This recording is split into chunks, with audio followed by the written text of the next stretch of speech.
Summer 1878. A pregnant widow clings to the side of a speeding train as a corrupt sheriff reaches for her with murder in his eyes. When he shoves her into the empty air above the Colorado Canyon, death rushes up to meet her, until a cowboy standing below makes the split-second choice that will tie their fates together forever. This is the story of Eliza Hart, the woman who should have died that day, and Ethan Cole, the man who decided to catch her. If you're watching from anywhere in the world, drop your city in the comments below. I want to see how far Eliza's story travels. And if this story moves you, hit that like button and stay until the end. You won't believe where this journey takes us. The train screamed through the mountain pass like something wounded and desperate to escape. Eliza Hart pressed herself against the wooden side of the passenger car, her fingers white-knuckled around the handrail, her other arm wrapped protectively across her swollen belly. 6 months pregnant, her body already heavy with the weight of new life, and here she was dangling from the side of a locomotive barreling through the Colorado wilderness at speeds that made the pine trees blur into streaks of green and shadow. The wind tore at her traveling dress, whipping the dark fabric against her legs, stealing her breath every time she tried to draw air into her burning lungs. Below her, the ground rushed past in a dizzying torrent of rock and scrub grass. One slip, one moment of weakness, that's all it would take. But it wasn't the fall she feared most. It was the man climbing toward her from the rear platform, his face twisted with determination and something darker, something that looked almost like pleasure. Sheriff Caleb Rourke moved along the train's exterior with the confidence of a man who'd done this before, who'd chased down his prey across more dangerous terrain than this. His badge caught the late afternoon sun, flashing gold against his dark vest, a symbol of authority that had become a weapon in his hands. His boots found purchase on the narrow ledge, his gloved hands gripping the same handholds Eliza clung to for her life. "Eliza Hart," he called out, his voice somehow cutting through the roar of wind and wheels. "You're making this harder than it needs to be." She didn't answer. Couldn't answer. Every ounce of her concentration focused on holding on keeping herself and her unborn child attached to this train, on buying herself one more minute, one more mile, one more chance at survival. The train rounded a curve, and Eliza felt her grip slip. Her left hand lost its hold for a heart-stopping second before she managed to catch herself, her shoulders screaming in protest as it took her full weight. The baby kicked hard against her ribs, as if protesting this madness, and she wanted to whisper an apology, wanted to promise that she'd find a way to keep them both safe. But there was no breath for words, no space for anything but the desperate struggle to hold on. Rourke closed the distance between them, his movement steady despite the train's violent motion. He'd been hunting her for 3 weeks now, ever since she'd discovered the truth about her husband's death, ever since she'd found the real deed to the ranch, the one that proved everything Rourke had said was a lie. "Your husband owed me money, Mrs. Hart," Rourke had said when he'd first shown up at her door, his smile friendly, his eyes cold. "Substantial debts. I'm afraid I'll have to seize the property to settle his accounts." But James Hart had owed no one anything. The ranch was paid for, clear and free, with a deed that proved it, a deed that James had hidden so well even Eliza hadn't known where it was until she'd torn apart their bedroom in desperate searching. She'd found it tucked behind a loose board in the closet, wrapped in oilcloth, her husband's handwriting on the attached note. "If anything happens to me, this is the truth. Don't let them take it from you." When she'd confronted Rourke with the real deed, he'd stopped pretending. The friendly mask had dropped away, revealing the predator beneath. "That deed doesn't exist," he'd said simply. "And neither will you." She'd run that same night, taking nothing but the deed, a small bag of clothes, and every dollar she could gather. 3 weeks of running, hiding, sleeping in barns and abandoned line shacks, always moving, always aware of the men hunting her trail. She'd thought, prayed, that if she could just reach Denver, she could find help. A territorial judge, a federal marshal, someone whose authority superseded Rourke's, someone who couldn't be bought or threatened. The train to Denver had seemed like salvation when she'd climbed aboard at dawn, keeping her head down, her face half hidden beneath her bonnet. She'd found a seat in the last car, squeezed between a drummer selling patent medicine and an elderly woman who'd smelled of camphor and disapproval. For the first hour, as the train had pulled away from the frontier settlement, She'd let herself hope. Then she'd seen Rourke board at the water stop in Pine Ridge. He'd walked through the cars slowly, methodically, checking each face. Eliza had waited until he'd entered her car from the front before she'd slipped out the rear door, choosing the desperate gamble of the train's exterior over the certainty of facing him in that enclosed space. Now here they were, hunter and hunted, dancing along the edge of death as the train carried them both deeper into the mountains. "There's nowhere to go," Rourke said, and he was close now, close enough that she could see the stubble on his jaw, the small scar above his left eyebrow. "Even if you make it to the next stop, my deputies are waiting. I own every lawman between here and Denver. Did you really think you could run from me?" Eliza's right hand slipped on the handrail, slick with her own sweat despite the mountain wind. She caught herself again, but she could feel her strength failing, could feel the trembling in her arms spreading to her shoulders, her core. The baby shifted inside her, a movement that was both comfort and terror. She was responsible for 2 lives now, and both were about to end on this mountainside if she couldn't. "Please." The word tore from her throat, barely audible over the wind. The baby. Rourke's expression didn't change. "Should have thought of that before you went digging where you didn't belong." He reached for her then, his hand closing around her wrist with bruising force. For one moment, Eliza thought he meant to pull her back onto the platform, back to whatever fate he'd planned for her. Imprisonment, a quiet disappearance, an accident that no one would question because he wore a badge and she was just a widow with a convenient story. But then his grip shifted, his fingers moving from her wrist to her hand, prying at the fingers that held the handrail. Understanding hit her like a physical blow. He wasn't going to arrest her. He wasn't even going to shoot her. He was going to make the train do his work for him. A tragic accident. A pregnant widow who'd become distraught, who'd wandered too close to the edge, who'd lost her balance and fallen. Who would question it? Who would investigate? "No," she gasped, trying to hold on. But his strength was so much greater than hers, his leverage so much better. "Please, no!" Her fingers came loose from the rail. For a suspended moment, she was still there, still connected to the train by nothing but Rourke's grip on her hand.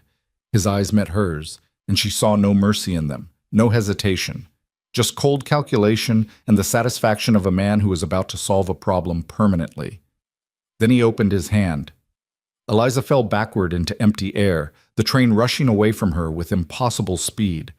The ground wheeled below her, rocks and brush and the hard-packed earth that would break her body like porcelain.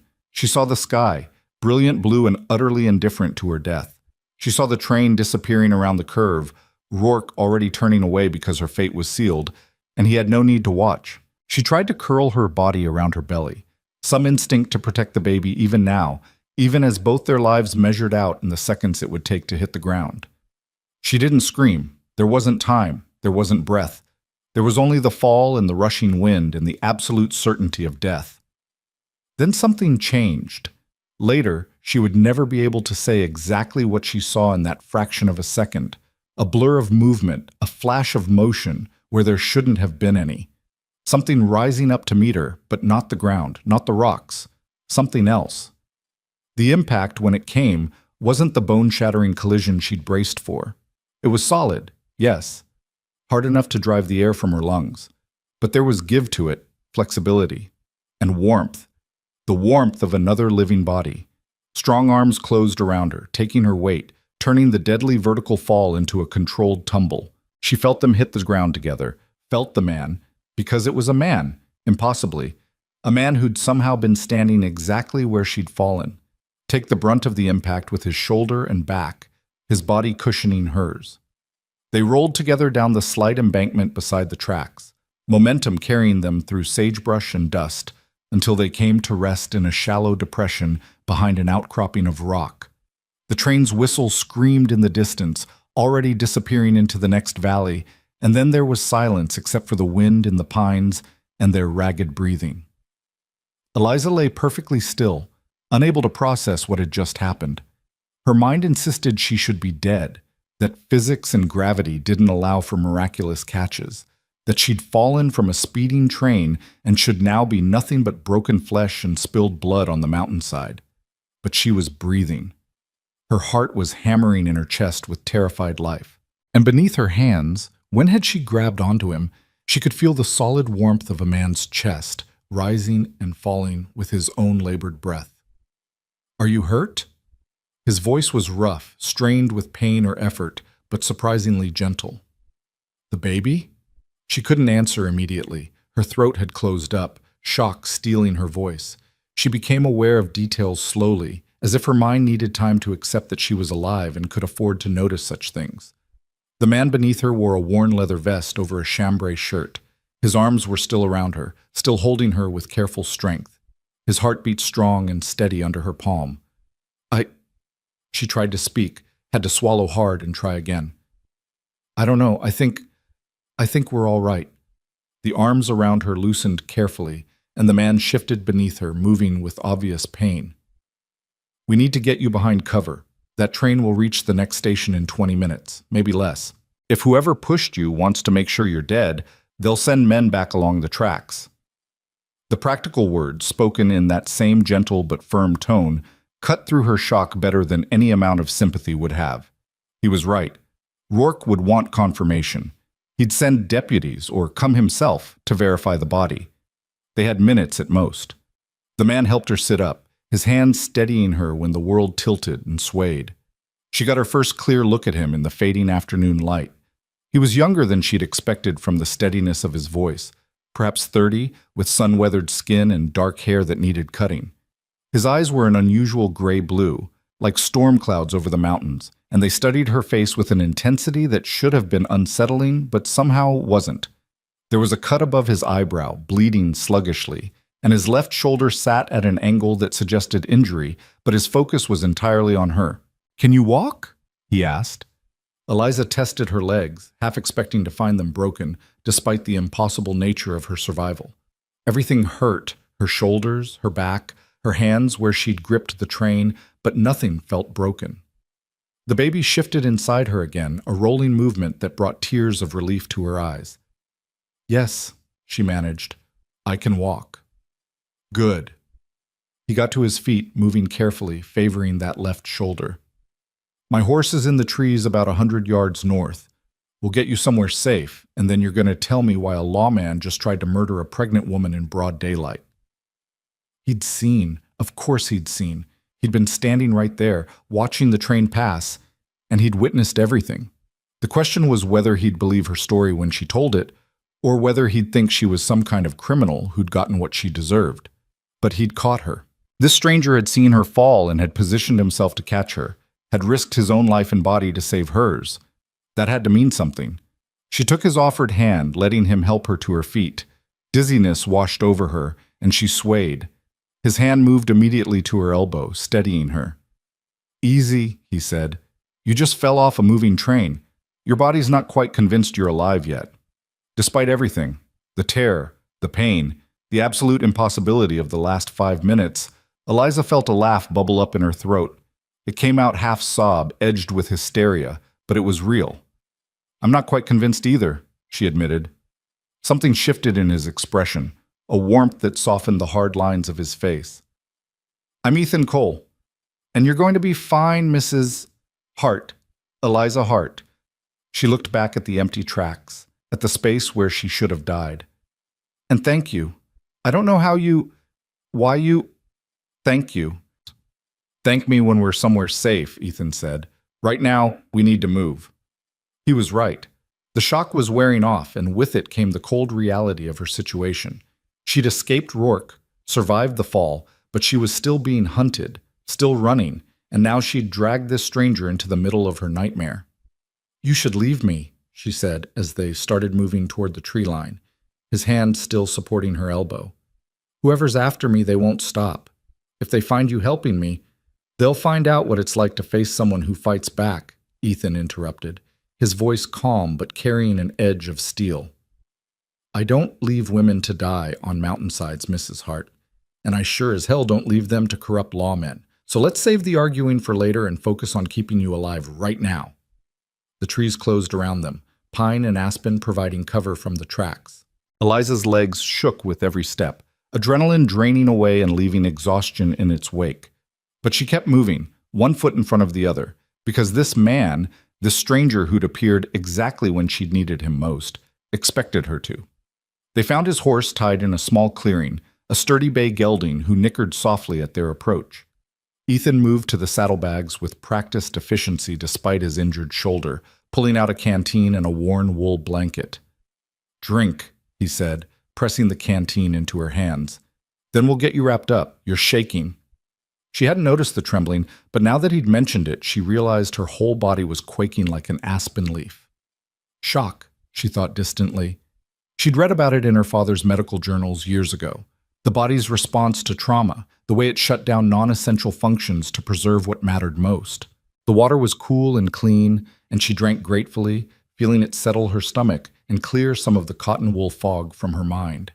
Ethan draped the blanket over her shoulders, and the warmth was so welcome she nearly wept. "Can you ride?" he asked, already knowing they didn't have time for her to recover properly. "Or should I?" "I can ride," she said quickly. The thought of being carried, of being that helpless, was somehow worse than the lingering pain in her body. "Where are we going?" "Deeper into the mountains. There's a line shack about 5 miles north, tucked into a canyon where it's not visible from the main trails. We'll hole up there for the night, let you rest, and figure out our next move in the morning." Our next move. As if he'd already decided to help her beyond this immediate moment. As if her problems were now his problems too. "You don't have to," she started, but he cut her off with a look. "Mrs. Hart, I just caught you falling from a train. We're well past the point of me not being involved." His tone gentled slightly. "Besides, I've got a feeling your story is one I need to hear. And something tells me you need someone on your side right now." He was right about that. She hadn't had anyone on her side since James died. The few neighbors she'd counted as friends had drifted away when Rourke had started spreading his lies about debts and impropriety. The townspeople had believed the sheriff over the grieving widow, the way they always did. But this man, this stranger, had taken one look at what happened and had chosen to believe that she was worth saving. Ethan helped her into the saddle, his hands careful and respectful, then swung up behind her. His arm came around her waist, steady and warm, holding her secure against his chest as they started moving deeper into the forest. "Tell me about the man on the train," he said as they rode. "The one wearing the badge." So Eliza told him. The words came haltingly at first, then faster as the story poured out. She told him about James's death 6 months ago, about the sheriff showing up with his claims of debt and his manufactured papers, about finding the real deed and understanding too late that James must have been killed for the land. She told him about running, about the men who'd hunted her through 3 counties, about the desperate decision to take the train to Denver. And she told him about Rourke's hand opening, about the moment of falling through empty air with nothing but death waiting below. Ethan listened without interrupting, his body tense behind hers. When she finished, silence stretched between them for a long moment, filled only by the horse's steady rhythm and the whisper of wind through the pines. "Your husband," Ethan said finally. "How did he die?" "Accident," Eliza said, the word bitter on her tongue. "That's what the sheriff ruled. James was checking a property line near the canyon edge, and his horse spooked. They found him at the bottom of the ravine 3 days later." "But you don't believe it was an accident?" "James grew up in these mountains. He could ride before he could walk. That horse never spooked at anything in the 5 years he'd had it." She paused, then made herself say the truth aloud. "Rourke killed him. I can't prove it, but I know it. Just like I know he would have killed me today if you hadn't—" She couldn't finish the sentence. Couldn't quite process the reality of it yet. Ethan's arm tightened fractionally around her waist, a gesture of comfort and protection. "You're safe now. That's what matters." But Eliza knew better. Safe was relative when a corrupt sheriff wanted you dead. Safe was temporary when the whole machinery of law enforcement was bent toward your destruction. "He'll come after me," she said quietly. "After us now. Rourke doesn't leave loose ends." "Let him come," Ethan said, and there was something in his voice that made Eliza glance back at him. His jaw was set, his eyes fixed on the trail ahead, but there was a hardness there that spoke of experience with violence, with men like Rourke who thought badges gave them the right to do anything they wanted. "You don't know what you're offering," she said. "What you're risking by helping me." His eyes met hers, steady and certain. I know exactly what I'm offering, Mrs. Hart, and I know exactly what kind of man would shove a pregnant woman off a moving train. Men like that need to be stopped, and if I'm the one in a position to stop him, then that's what I'll do." They rode in silence after that, climbing higher into the mountains as the sun sank toward the western peaks. The air grew colder, scented with pine resin and the sharp, clean smell of altitude. Eliza's body ached in 1,000 places, exhaustion pulling at her like a physical weight, but she forced herself to stay alert, watching the forest around them for any sign of pursuit. The lined shack appeared as promised, a small log structure built into the side of a granite outcropping, almost invisible unless you knew where to look. Ethan dismounted first, then helped her down with careful hands. Her legs nearly buckled when her feet hit the ground, but he caught her, held her steady until her strength returned. "Let's get you inside," he said. "There's a stream nearby. I'll get water and see to the horse, then we'll figure out food and fire." The shack's interior was sparse but clean. A narrow bunk, a small iron stove, a table, and 2 chairs that had seen better days. But it was shelter, walls between her and the world, and right now that was more precious than any palace. Eliza sank onto the bunk, every muscle in her body protesting the day's abuse. She watched through the open door as Ethan moved around outside, unsaddling the horse, checking the perimeter with the careful attention of a man used to hostile territory. His left shoulder was definitely injured. She could see it in the way he favored it, the occasional wince he couldn't quite suppress. He'd hurt himself catching her, thrown his body between her and the ground, taken the impact that should have killed her. The debt she owed him was beyond words, beyond measure. When he returned with water and an armload of dry wood for the stove, Eliza pushed herself upright.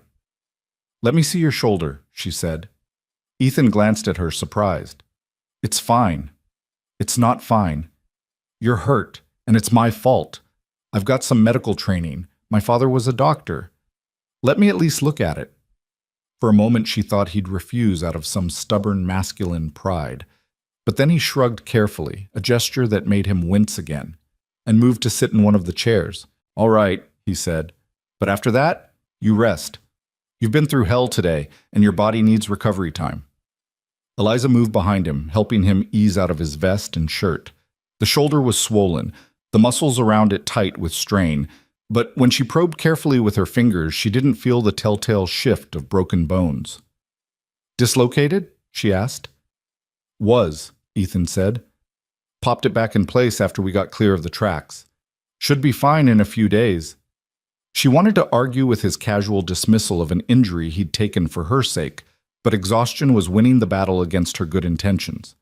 Her hands were shaking again as she finished examining his shoulder, and when she tried to step back, the world tilted sideways.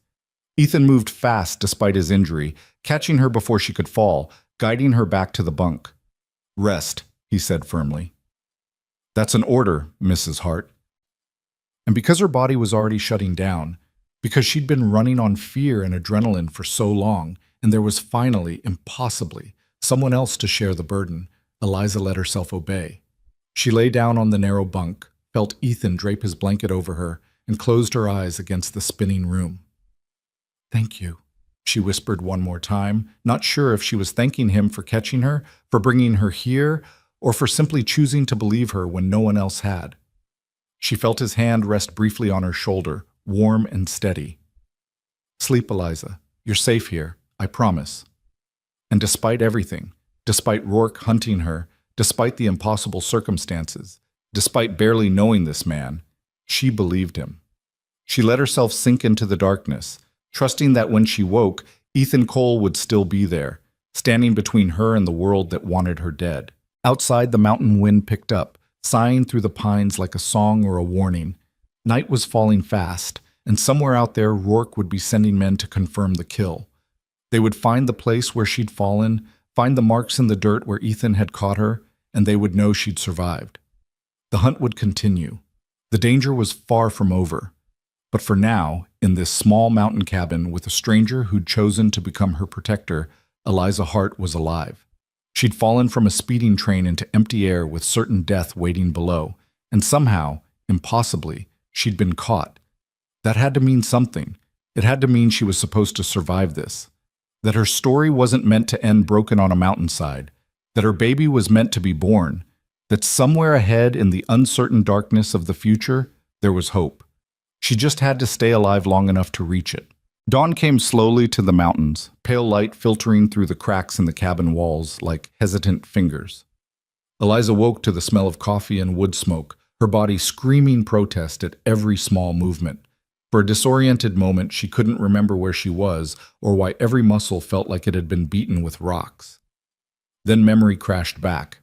The train, the fall, Rourke's hand opening to release her into empty air. She sat up carefully, one hand pressed to her belly where the baby was already stirring with morning restlessness. Through the cabin's single window, she could see Ethan crouched beside a small fire outside, coffee pot balanced on rocks at the edge of the flames. His injured shoulder was still bothering him, she could tell from the careful way he moved, but his attention was fixed on the forest around them with the alertness of a man who expected trouble. Eliza pushed the blanket aside and stood, testing her balance. Bruises had bloomed across her arms and shoulders overnight, dark purple shadows where Ethan's hands had gripped her during the catch, where her body had absorbed the impact that should have shattered bone. But she was alive. They were both alive. That was the miracle she had to hold on to. The cabin door creaked when she opened it, and Ethan's head snapped around, his hand dropping to the gun at his hip before recognition softened his expression. "You should be resting," he said, already reaching for a tin cup to pour coffee. "I've been resting." Eliza accepted the cup gratefully, wrapping her hands around its warmth. The morning air was sharp with cold, her breath misting in the thin light. How long before they come looking? Ethan's jaw tightened almost imperceptibly. They'll have searched the fall site last night, found the tracks. With daylight, they'll start a proper hunt. I'd say we have maybe 2 hours before the first search parties reach this area. 2 hours. Not long enough to rest, barely long enough to plan. Eliza sipped the coffee, strong and bitter, exactly what she needed, and studied the man who'd saved her life. In the morning light, she could see details she'd missed the night before. The weathered quality of his hands, scarred and calloused from hard work. The way he held himself, balanced and ready, like someone who'd spent time in places where relaxation could get you killed. The careful distance he maintained, respectful of her space despite the intimacy their circumstances demanded. "You didn't have to do this," she said quietly. "You could have walked away last night while I was sleeping, left me here with supplies and directions, put distance between yourself and my trouble." Ethan looked at her over the rim of his own cup, those storm-colored eyes steady and serious. "Is that what you think I should have done?" "I think it would have been the smart thing to do, the safe thing." She paused, then made herself ask the question that had haunted her dreams. "Why did you catch me? You saw me falling. You had time to step aside. Most men would have. Why didn't you?" For a long moment Ethan was silent, his gaze turning toward the mountains that rose around them in layers of blue shadow and morning gold. When he spoke, his voice was careful, as if he was choosing words for a truth he rarely shared. "About 3 years ago, I was riding through the Sangre de Cristos down in New Mexico. Middle of winter, bad storm rolling in. I came across a wagon that had gone off the trail, family of Mexican farmers heading north to find work. The wagon was wrecked, the father already dead, and the mother was trapped under the wreckage with 2 small children crying beside her." He paused, and Eliza saw something dark move behind his eyes, some old pain that still had teeth. "I got her free, got the children warm, got them all to the nearest town. But it took hours in that storm, and by the time we made it, she'd lost too much blood. She died holding her children's hands, and the last thing she said to me was, 'Thank you for trying.'" His hands tightened around the coffee cup. "Those kids ended up in an orphanage. I check on them when I can, send money when I have it, but they lost their parents and their home because I was 3 hours too slow." Understanding settled over Eliza like a weight. "So when you saw me falling, I saw another chance to be fast enough." Ethan looked back at her, and there was no heroism in his expression, just a kind of quiet determination. "I don't know if I believe in God or fate or any of that, Mrs. Hart, but I believe in being the kind of man who tries. And I believe that when you see someone falling, you don't step aside, you reach out, even if it means you might fall too." The simple honesty of it took her breath away. No grand speeches, no masculine posturing about honor or duty, Just a man who'd failed to save someone once and had decided that meant he had to try harder every time after. Eliza, she said softly. Call me Eliza. We're well past formalities now. Something shifted in his expression, a warmth that gentled the hard lines of his face. Eliza, then, and you can stop thanking me. You'd do the same if our positions were reversed. She would. She knew she would, even though the thought terrified her, even though she had her baby to think about. Some choices weren't really choices at all. They were just the moments that defined what kind of person you were going to be. What's our next move? She asked, letting the conversation turn toward practical matters because dwelling on the miracle of her survival would break something inside her that needed to stay intact. Ethan poured out the last of the coffee and kicked dirt over the fire, already preparing to leave. We go deeper into the mountains. There are places up high where even experienced trackers won't follow, old mining camps and hunters' trails that most people have forgotten. We'll use those to stay ahead of the search parties while we figure out a more permanent solution. A permanent solution meaning what, exactly? Eliza heard the edge in her own voice, the exhaustion and fear she was trying to keep buried.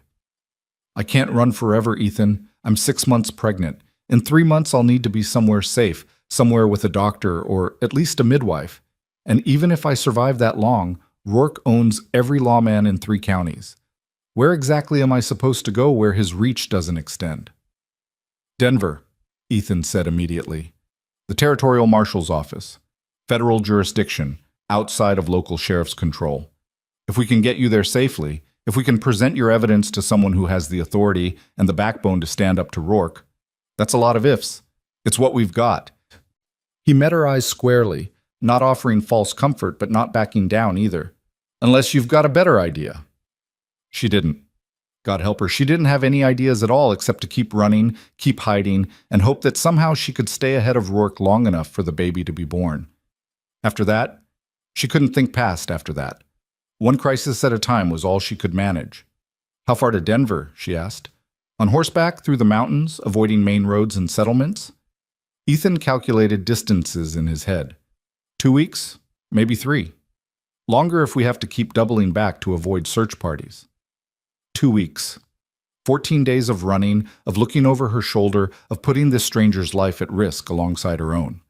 14 days of trusting that Ethan's skills and knowledge of the wilderness would be enough to keep them alive and free. All right, she said, because what other choice did she have? Denver it is. They broke camp quickly, Ethan moving with efficient precision while Eliza did what she could to help despite her body's protests. He'd laid out strips of dried venison and hardtack for breakfast, food that could be eaten quickly and on the move. It wasn't much, but it was fuel. And fuel was what she needed to keep going. As Ethan saddled the bay gelding, Eliza found herself studying the horse with new appreciation. Strong, steady, with intelligent eyes and an air of calm competence. The kind of horse you needed in the high country, where one misstep could mean disaster.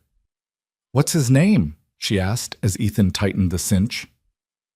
Ash, named him for the color of his mane. Ethan ran a hand down the horse's neck with obvious affection. He's carried me through worse country than this. He'll get us where we need to go.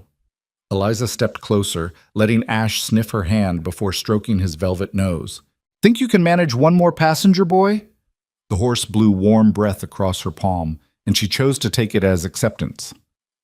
They rode out as the sun cleared the eastern peaks, heading northwest into territory that grew progressively wilder with each mile. Ethan kept them off the obvious trails, choosing game paths and creek beds that would hide their tracks. Several times he stopped completely, sitting motionless while he listened to the forest around them, reading the wilderness like another man might read a newspaper. Riders, he said once, his voice barely above a whisper. About a mile east, moving parallel to us. Eliza's heart jumped into her throat. Rourke's men? Maybe. Maybe just cowboys drifting through. But we don't take chances. He urged Ash deeper into a stand of aspen, the white bark and dappled shadows providing cover. They waited there for 20 minutes, barely breathing, until Ethan was satisfied the riders had passed beyond hearing distance. It happened twice more before noon, the distant sound of horses, voices carrying through the thin mountain air, the sense of being hunted closing in around them like a noose.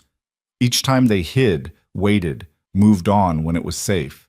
Each time Eliza felt the walls of her temporary safety pressing closer. "They're spreading out," Ethan observed as they stopped beside a small stream to let Ash drink and rest. Systematic search pattern, probably working from a map. Rourke's not taking any chances. Eliza slid down from the saddle, her legs trembling with fatigue. "How long before they box us in?" "They won't." Ethan's confidence was absolute. "These mountains cover thousands of square miles. Even with 50 men, they can't search everywhere. We just have to stay smart, stay quiet, and keep moving." He made it sound simple, but Eliza could see the calculation in his eyes, the constant assessment of risk and route and resources. This wasn't simple at all. This was survival by inches, by moments, by choices that had to be exactly right because there was no margin for error. She knelt by the stream, splashing cold water on her face, feeling it shock some clarity back into her exhausted mind. The baby shifted inside her, a rolling movement that was becoming familiar, and she pressed her hand to her belly. "I'm sorry," she whispered to the child she'd never seen. "I'm so sorry you're caught up in this. Don't apologize for surviving." Ethan's voice came from behind her, gentle but firm. "That baby needs you alive and fighting, not guilty and giving up." "I'm not giving up." She looked back at him over her shoulder. "But I am scared. I'm terrified that I'm going to get us both killed, that you're going to get killed trying to protect me, that all of this is just delaying the inevitable." Ethan crouched beside her, his reflection joining hers in the stream's mirror surface. "Fear's natural. Fear keeps you alert, keeps you careful. But you survived yesterday, Eliza. You fell from a moving train, and you lived. That's not luck. That's strength. And as long as you've got that strength, we've got a chance." She wanted to believe him, wanted to borrow some of his certainty, his steady confidence in the face of impossible odds. But she'd been running for so long, fighting for so long, that hope felt like a luxury she couldn't afford. "Tell me about your husband," Ethan said suddenly. "What was he like?" The question caught her off guard, pulling her away from the spiral of fear and doubt. "James? He was kind, patient. He loved these mountains the way some men love women, completely, without reservation. We met in Denver 5 years ago. I was working as a teacher, and he'd come down from his ranch to sell cattle. He courted me for 6 months before I agreed to marry him and move up to the wilderness." She smiled at the memory, bittersweet now, but still precious. "Everyone thought I was crazy. A city girl moving to a remote ranch with a man who was happier talking to horses than people. But James saw me, really saw me. Not just the teacher or the proper young lady, but the person underneath who wanted more than afternoon teas and social obligations." "You loved him," Ethan said quietly. "I did. I do." She touched her belly again. "This baby is all I have left of him, and Rourke wants to take even that away." Ethan's jaw tightened, that flash of steel showing through again. "He won't. I promise you, Eliza. We're going to get you somewhere safe. We're going to make sure that baby is born healthy and protected. And then we're going to make sure Rourke answers for what he's done." The conviction in his voice steadied something inside her, gave her something solid to hold on to when everything else felt like it was slipping through her fingers. They rested for another 10 minutes, then mounted up again and continued their climb into the high country. The terrain grew rougher, the air thinner, the temperature dropping as they gained elevation. Eliza wrapped Ethan's blanket tighter around her shoulders and leaned back against his chest, letting his body block the worst of the wind. It should have felt strange, this intimacy with a man she'd known less than a day. But there was nothing improper about the way Ethan held her, nothing that suggested he saw her as anything other than someone who needed protection. His arm around her waist was steady and respectful, his body warm and solid behind hers, and she found herself grateful beyond words for his presence. "Tell me about you," she said as they rode, partly to distract herself from the cold and exhaustion, partly because she realized she knew almost nothing about the man who'd risked everything to save her. "Where are you from? What were you doing standing beside those train tracks at exactly the right moment?" Ethan was quiet for a moment, and she wondered if she'd overstepped some boundary. But then he spoke, his voice thoughtful. "Born in Missouri, grew up in Kansas. My father was a farmer. My mother died when I was 12. I left home at 16, headed west like half the young men in the country, looking for something I couldn't name. He paused. I've worked cattle drives, tried my hand at prospecting, even rode with a cattle detective agency for a while. Nothing stuck. I kept moving, kept looking, kept hoping I'd find the place where I fit. And did you? Eliza asked. Find it, I mean? Maybe. I've got a homestead about 50 miles north of here, up in a valley that's so remote most maps don't show it. Built a cabin last year, cleared some land for planting. It's not much, but it's mine. First thing I've ever owned that mattered. There was something in his voice when he talked about that homestead, a note of pride and belonging that made Eliza's chest ache. He'd found his place, carved out a piece of the world that was his, and now he'd left it behind to help a stranger in trouble. What were you doing down here then? She asked. If your homestead is north. Supplies. The nearest town with a decent general store is Pine Ridge, about 15 miles south of here. I make the trip 4 times a year, stock up on what I can't grow or hunt, then head back to the valley. His arm tightened fractionally around her waist.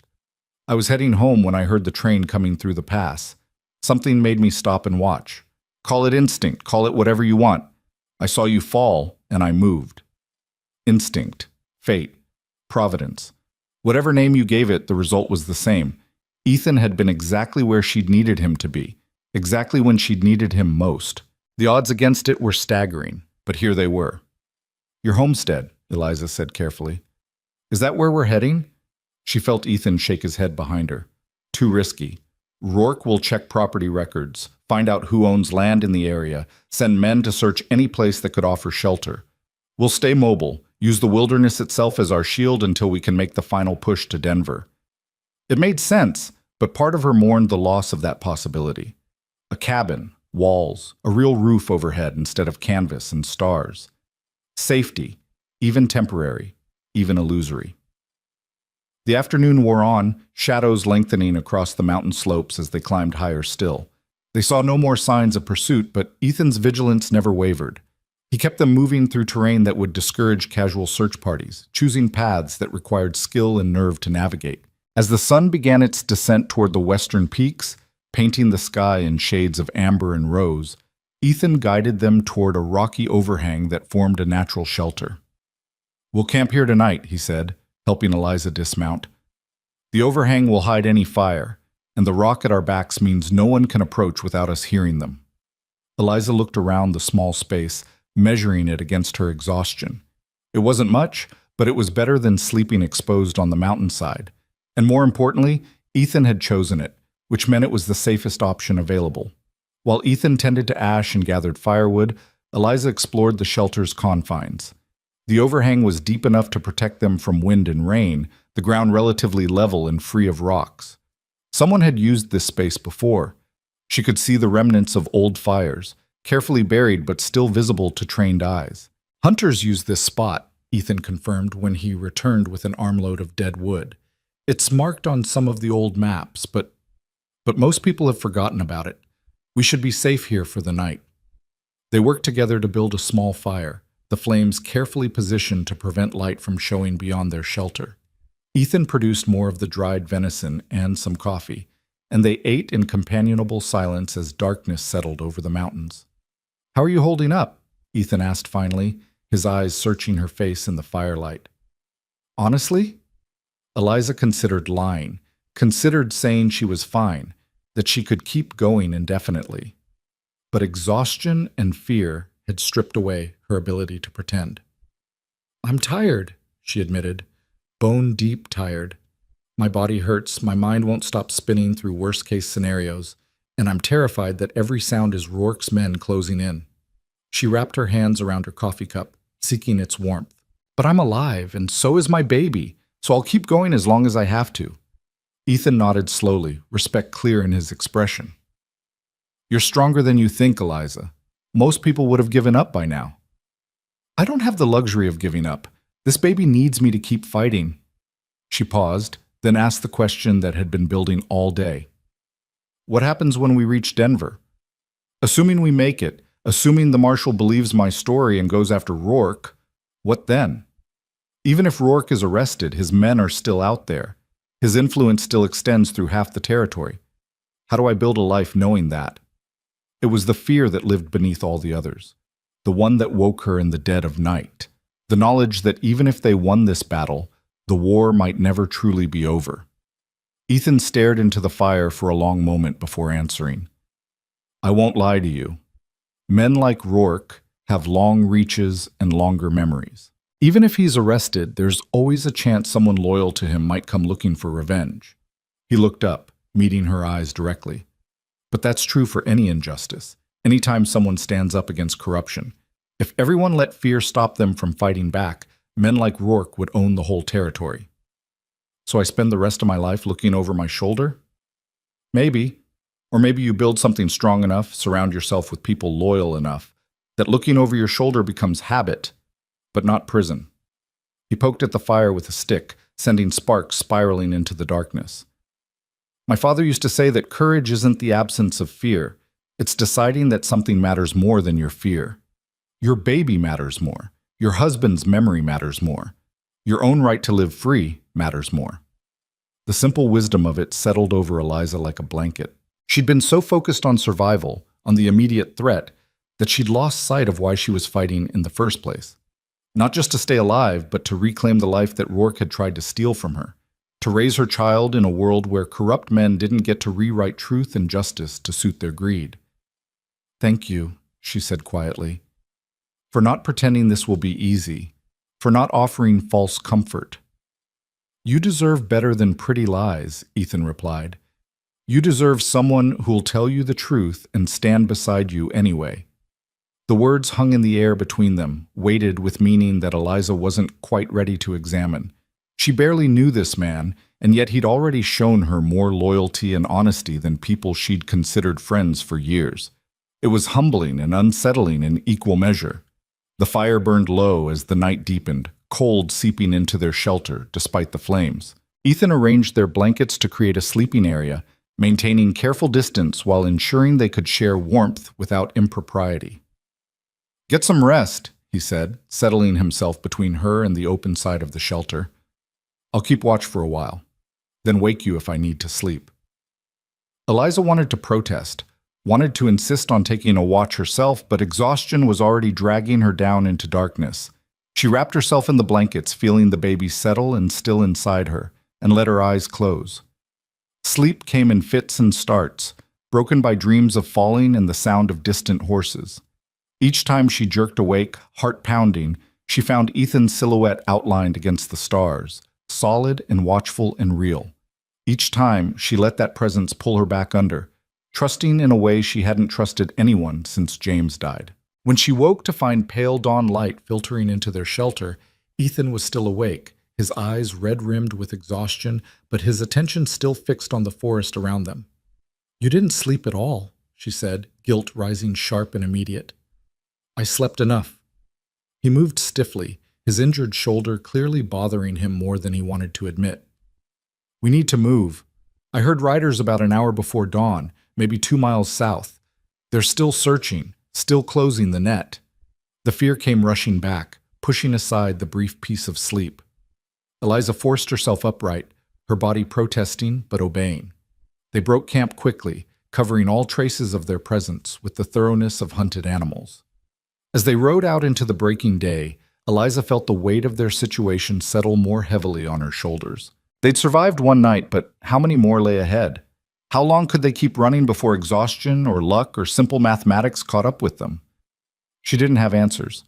All she had was this moment, this man, this desperate flight toward a hope she couldn't quite see but had to believe in anyway. Behind her, Ethan's arm was steady around her waist, his heartbeat solid against her back, and she held on to that steadiness like a lifeline. The mountains rose around them, vast and indifferent and beautiful in their morning glory. Somewhere in those mountains, men hunted them with Rourke's authority and resources behind them. But somewhere ahead, beyond the next ridge, and the next, Denver waited with its promise of federal justice and legal recourse. All they had to do was stay alive long enough to reach it. They rode hard for 3 days, pushing through terrain that grew increasingly hostile with each mile. The mountains seemed determined to test them, steep ravines that forced long detours, rushing streams swollen with snowmelt that had to be forded at risk of being swept away, passes so narrow that Ash had to pick his way through with agonizing care while rocks clattered down the slopes around them. Eliza's body became a catalog of new pains layered over old bruises, but she bit down on every complaint because Ethan never slowed, never suggested they were pushing too hard, and she wouldn't be the weak link that got them caught. On the morning of the fourth day, everything changed. They'd stopped at a trading post called Severn Station, a ramshackle collection of buildings clinging to the side of a mountain pass like barnacles on a ship's hull. Ethan had argued against it, wanted to keep moving, but their supplies were dangerously low, and Ash needed proper feed and rest. They'd approached cautiously, Ethan scouting the area first while Eliza waited hidden in the trees, watching him move through the settlement with the careful attention of a man expecting ambush. When he'd signaled the all clear, she'd ridden in, keeping her head down and her face partially hidden beneath her bonnet. The trading post was quiet, just a handful of prospectors and mountain men buying tobacco and coffee, nobody who looked like law enforcement or Rourke's hired guns. For the first time in days, Eliza had let herself breathe a little easier. That was her first mistake. Her second was not staying with Ethan while he negotiated with the post's owner for supplies.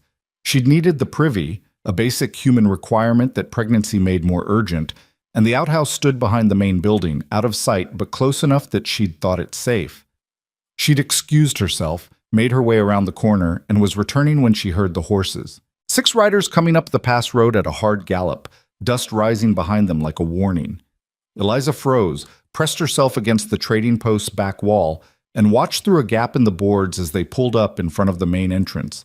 She recognized 3 of them immediately, deputies from Rourke's office, men she'd seen around town back when she'd thought they were legitimate lawmen rather than hired thugs with badges. The leader was a man named Vance, tall and mean-looking, with a scar that ran from his left eye to his jaw. He swung down from his horse and strode into the trading post like he owned it. Eliza's heart hammered so hard she thought it might shake loose from her chest. She had to warn Ethan, had to get to him before looking for someone. Vance's voice carried clearly through the trading post's thin walls. Pregnant woman, dark hair, probably traveling with a man. Would have come through here in the last day or two. Anyone seen her? Silence stretched out, and Eliza held her breath, praying that the post's owner had enough sense or enough distrust of law enforcement to keep his mouth shut. Might have, came the owner's drawling reply. Then again, might not have. Memory gets fuzzy when folks start asking questions without saying why. Why is law enforcement business? Vance said, and there was an edge to his voice like a knife being drawn. Woman's wanted for murder and theft. Man helping her is aiding a fugitive. Now you want to be an upstanding citizen and help us out, or you want to be the kind of person who obstructs justice? Murder. The word hit Eliza like a physical blow. Rourke had done it. He'd fabricated not just debt claims, but actual criminal charges. If they were caught now, there wouldn't even be a hearing. She'd be hanged as a murderer, and her baby would die with her. They're here, the owner said, and Eliza's world tilted sideways. Man came in about 15 minutes ago buying supplies. Woman's around back, I think. Saw her head toward the privy.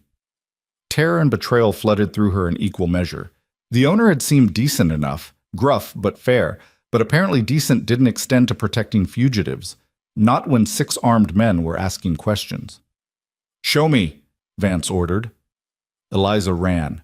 She didn't think, didn't plan, just moved on pure instinct and adrenaline. She rounded the back corner of the building and sprinted for the trees, her pregnant body awkward and unbalanced, her breath coming in ragged gasps. Behind her she heard shouting, boots hitting the ground, Vance's voice raised in command. There! Get her! Gunfire cracked through the mountain air, bullets striking wood and rock around her. Eliza dodged left, then right, zigzagging like a rabbit fleeing a hawk. She made it to the tree line and plunged into the shadows, branches whipping at her face, roots catching at her feet. She fell once, hard enough to knock the wind from her lungs, then forced herself up and kept running because stopping meant death. More gunfire, closer now. She could hear them crashing through the undergrowth behind her, 3 or 4 men at least, spreading out to cut off her escape routes. Her lungs burned, her legs trembled, and the baby was moving frantically inside her, responding to her terror with its own distress. She burst into a small clearing and nearly ran straight into Ethan. He must have heard the shooting, must have come running the moment he'd realized what was happening. Relief flooded through her at the sight of him, but there was no time for words. He grabbed her hand and pulled her after him, moving through the forest with the sure-footed speed of someone who knew this country intimately. "How many?" he asked, his voice low and urgent. 6. Maybe more. She struggled to keep pace, her body already exhausted from the sprint. "They're calling me a murderer, Ethan. Rourke's put out murder charges." She saw his jaw tighten, saw fury flash across his face, but he didn't slow down. "We need distance and cover. There's a ravine about half a mile north, steep sides and heavy brush. If we can make it there before they box us in." A shout from behind cut him off. "They're headed north. Cut them off at the ridge."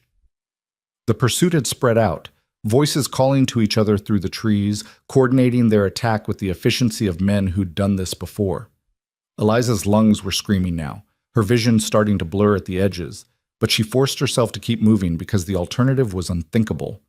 They broke from the trees onto a rocky slope that led down into the ravine Ethan had mentioned. The terrain was treacherous, loose stone and steep angles, but Ethan didn't hesitate. He started down, still holding Eliza's hand, helping her navigate the worst of the descent. They were halfway down when the first deputy appeared at the top of the ravine. "There!" Vance's voice, triumphant and cruel. "No way out now, boy. Give up the woman and we'll let you walk away. Keep running and you're dead where you stand." Ethan's response was to keep moving, pulling Eliza after him with single-minded determination. Bullets kicked up stone dust around them, whining off rocks with sounds like angry hornets. One passed so close to Eliza's head that she felt the wind of its passage, and terror gave her a burst of strength she didn't know she had left. They reached the bottom of the ravine, and Ethan pulled her into the cover of a cluster of boulders. His breathing was labored, his face set in lines of grim calculation as he assessed their position. "We're pinned," he said quietly, and there was something in his voice she'd never heard before. Not fear exactly, but acknowledgement of how bad their situation had become.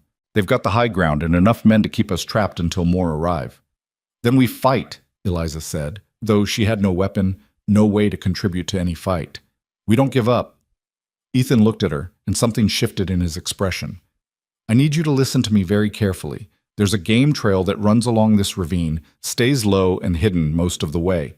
If you follow it east for about 2 miles, you'll come to a river. Follow the river north, and you'll eventually reach a settlement called Harper's Creek. Good people there, they'll help you." Understanding crashed over her like cold water. "No, absolutely not." "Eliza, I said no." She grabbed his arm, her fingers digging into the leather of his vest. "We stay together. That's not negotiable. If we both run, they'll chase us both. But if I stay here, make them think you're trapped with me, you can slip away while they're focused on this position." His voice was calm, reasonable, absolutely infuriating. "This is the only way you and your baby survive." "And what about you surviving?" Tears were burning in her eyes now, tears of rage and fear, and something deeper she didn't have time to examine. "You think I'm going to let you sacrifice yourself for me? After everything you've—" More gunfire interrupted her, bullets striking the boulder they sheltered behind with sharp cracks. The deputies were closing in, taking positions around the ravine's rim, preparing for a final assault. "Mrs. Hart!" Vance's voice echoed off the stone walls. "You're surrounded. Come out now and we'll go easy on you. Make us come down there and things get messy. Your choice." "They're lying," Ethan said quietly. "Rourke wants you dead. They'll shoot you the moment you show yourself." Eliza knew he was right, knew that surrender meant death, that there was no legal process waiting for her, just a bullet and a shallow grave in these mountains. But the alternative, running while Ethan stayed behind to face 6 armed men alone, felt like a different kind of death. "I can't leave you," she whispered. Ethan's hand came up to cup her face, his calloused palm warm against her cheek. "Yes, you can, because that baby needs you to. Because your husband's memory deserves justice, and you're the only one who can get it, because I didn't catch you falling just to watch you give up now. You'll be killed." "Maybe." His thumb brushed away a tear she hadn't realized had fallen. "Or maybe I'll lead them on a chase they won't forget and slip away in the confusion. Either way, you get a chance to reach safety." That's what matters. Above them, the deputies were moving into position, their boots sending small avalanches of stone cascading down the ravine walls. They had minutes at most before the shooting started in earnest. "Go," Ethan said, and his voice carried a weight of command that cut through her paralysis. "Follow the trail. Stay low. Don't stop until you reach the river. Promise me, Eliza. Promise me you'll keep going no matter what you hear behind you." She wanted to refuse, wanted to plant her feet and insist they find another way, any other way that didn't require splitting up. But looking into his eyes, seeing the absolute determination there, she understood that he'd already made his choice. The only question was whether she'd honor that choice or waste it by getting caught trying to save him. "I promise," she forced out through a throat tight with emotion. "But you better survive this, Ethan Cole. You better find a way to walk out of here alive, because I am not going to carry the weight of your death along with everything else." Something that might have been a smile flickered across his face. "Fair enough. Now move before they realize what we're doing." He shifted position, drawing his gun, and fired 3 shots up at the rim. The response was immediate, a hail of return fire that sent stone fragments flying. Under cover of the chaos, Eliza slipped away from the boulder, staying low, moving as quietly as her pregnant body would allow toward the eastern side of the ravine where Ethan had said the trail began. She found it, barely more than an animal track, but it led away from the fight, staying below the sight lines of the men above. She forced herself to move, one step and then another, putting distance between herself and the sound of gunfire that continued to echo through the ravine. Every instinct screamed at her to turn back, to return to Ethan's side, but she'd made a promise. So she kept moving, following the trail as it wound through brush and over rocks, always descending, always heading east. The shooting continued behind her for what felt like hours, but was probably only minutes. Then, abruptly, it stopped. The silence was worse than the gunfire had been. Eliza found herself frozen on the trail, straining to hear something, anything, that would tell her what had happened. Had Ethan been hit? Captured? Had he somehow managed to slip away like he'd promised? She waited in an agony of suspense, but the silence stretched on, broken only by the wind in the pines and the distant cry of a hawk. Finally, when her legs were trembling so badly she could barely stand, she forced herself to keep moving. She'd promised. Whatever had happened back there, she had to keep her promise. The trail led her down through increasingly dense forest, the ravine walls rising on either side until she felt like she was moving through a tunnel of stone and shadow. Her body operated on autopilot, exhaustion and fear pushing her past the point where conscious thought was possible. She just moved, one foot in front of the other, because stopping meant thinking, and thinking meant accepting that she might have just left Ethan to die. She didn't know how long she'd been walking when she heard the river. The sound came gradually, a low rumble that grew louder with each step until she emerged from the trees onto a rocky bank where water rushed past in a torrent of white foam and dark current. The river was running high, swollen with late spring runoff, too deep and fast to cross safely. But Ethan had said to follow it north, so Eliza turned upstream and kept walking, her legs moving mechanically now, her mind numb with shock and exhaustion. The sun was past its zenith when she finally heard voices. She froze, instantly alert, but these weren't the harsh tones of deputies. These were lighter, higher, women's voices, and children's laughter. She crept forward carefully and saw a small settlement spread along the river's northern bank. A dozen buildings, smoke rising from chimneys, laundry strung between cabins. Normal life, peaceful life. The kind of life that felt impossibly distant from the nightmare she'd been living. Harper's Creek. It had to be. Eliza stepped out of the trees and into the open, suddenly aware of how she must look. Dress torn and filthy, face scratched from branches, hair wild around her shoulders. A woman hanging laundry saw her first and let out a small cry of alarm.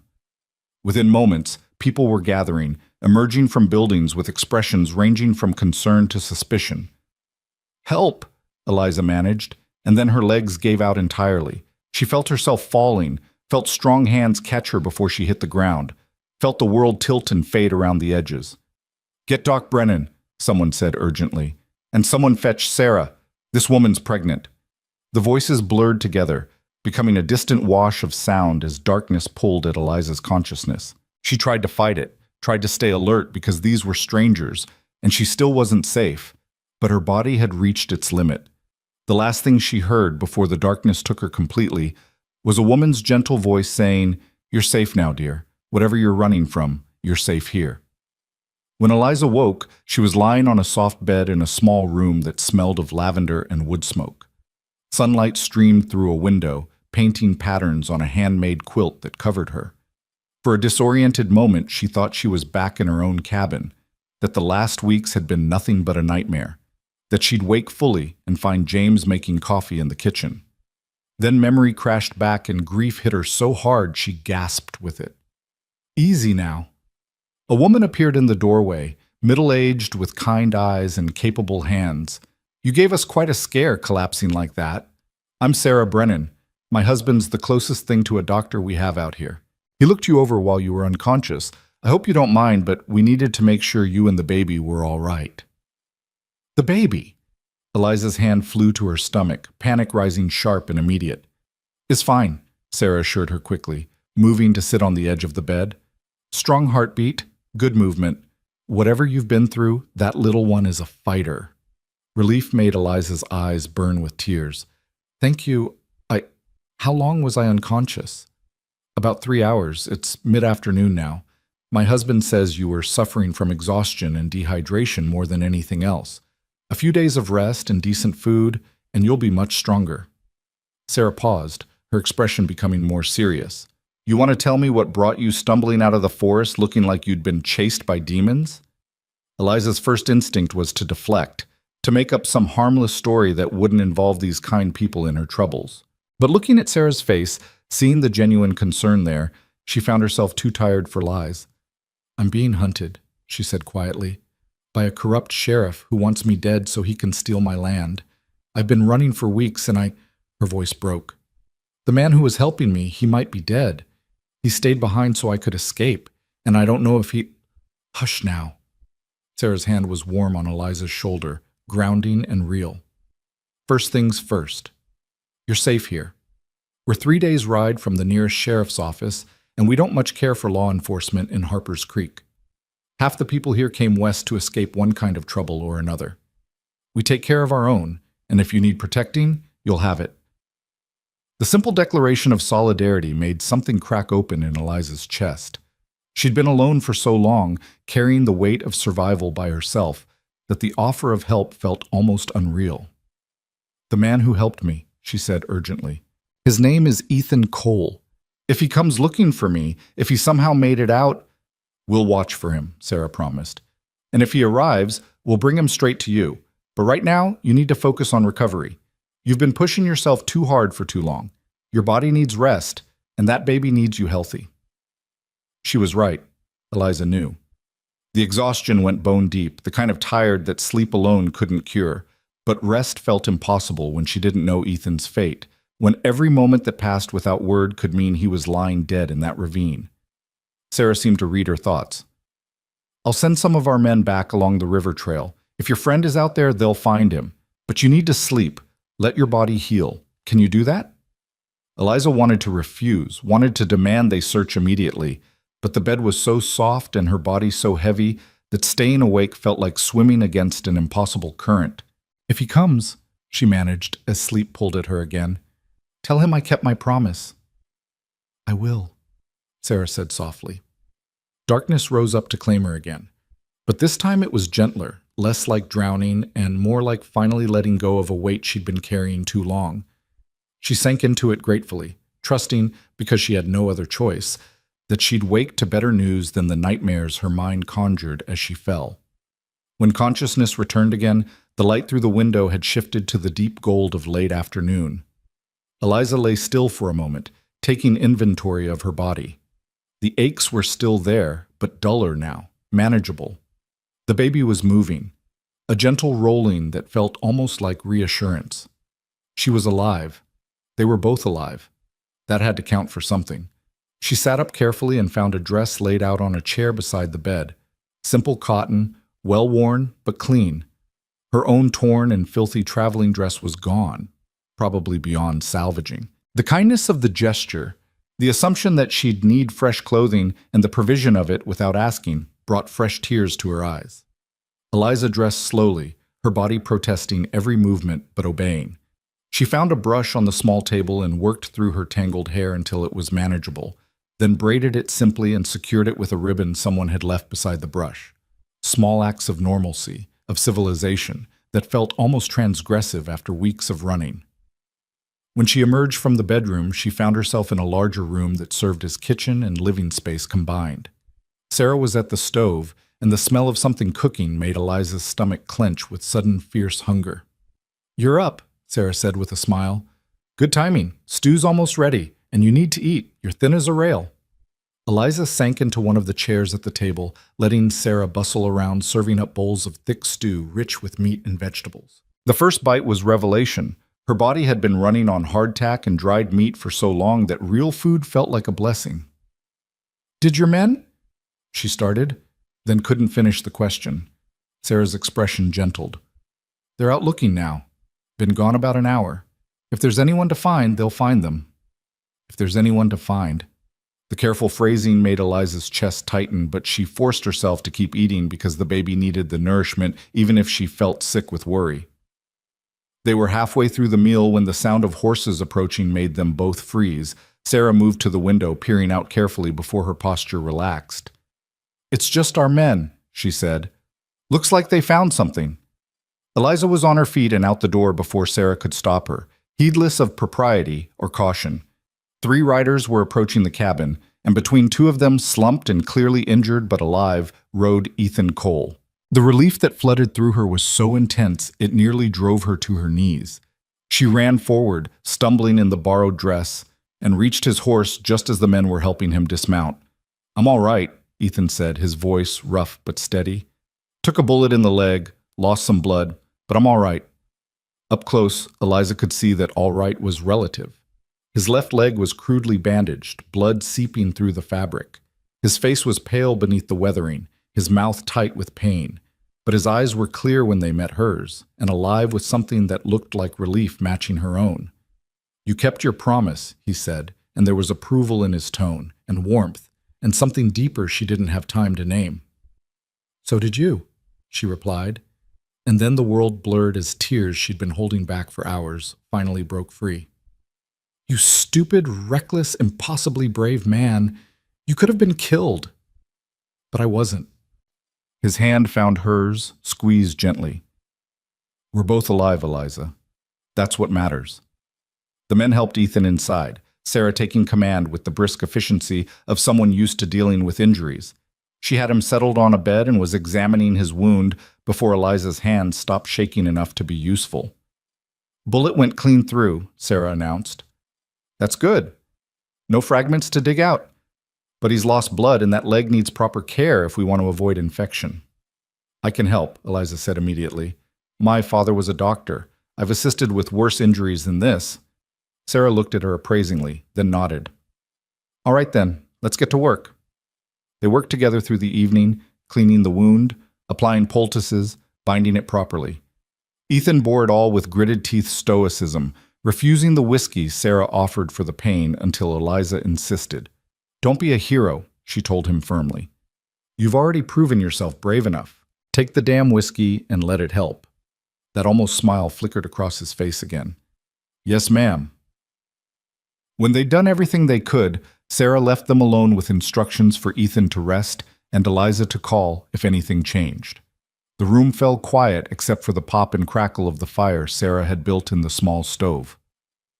"Tell me what happened," Eliza said quietly. "After I left." Ethan shifted carefully on the bed, his injured legs stretched out straight. "Led them on a chase through the ravine, fired enough shots to keep them focused on me while you got away. Eventually ran out of ammunition and had to rely on speed and knowing the country better than they did."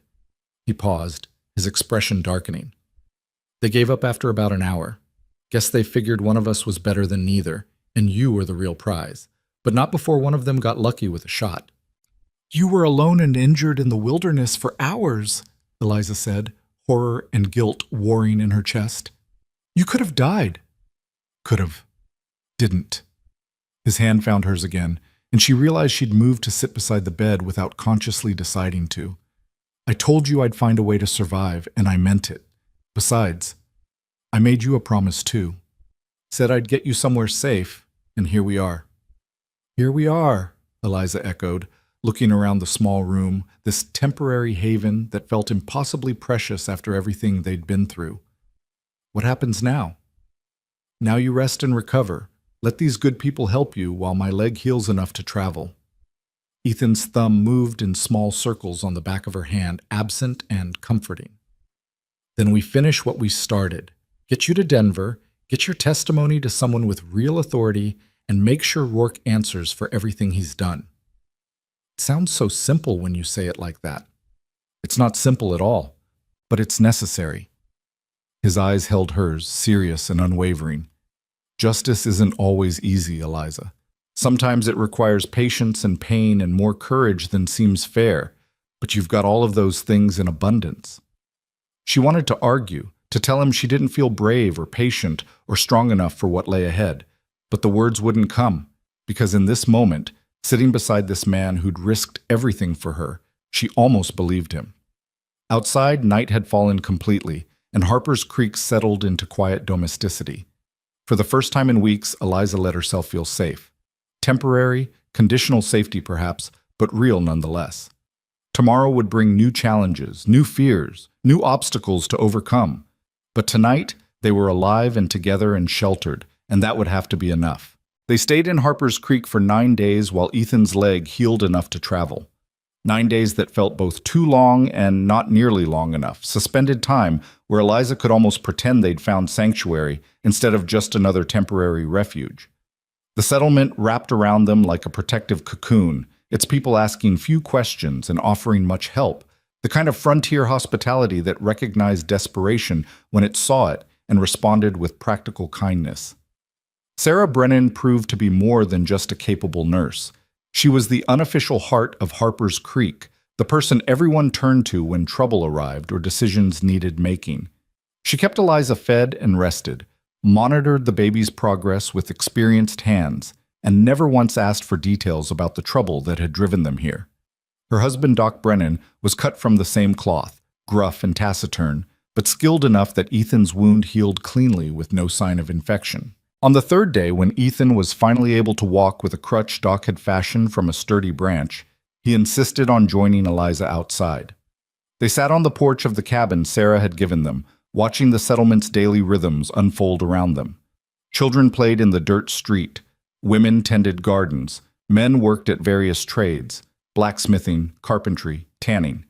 Normal life, the kind Eliza had almost forgotten existed. "They've built something good here," Ethan observed, his injured leg stretched out in front of him.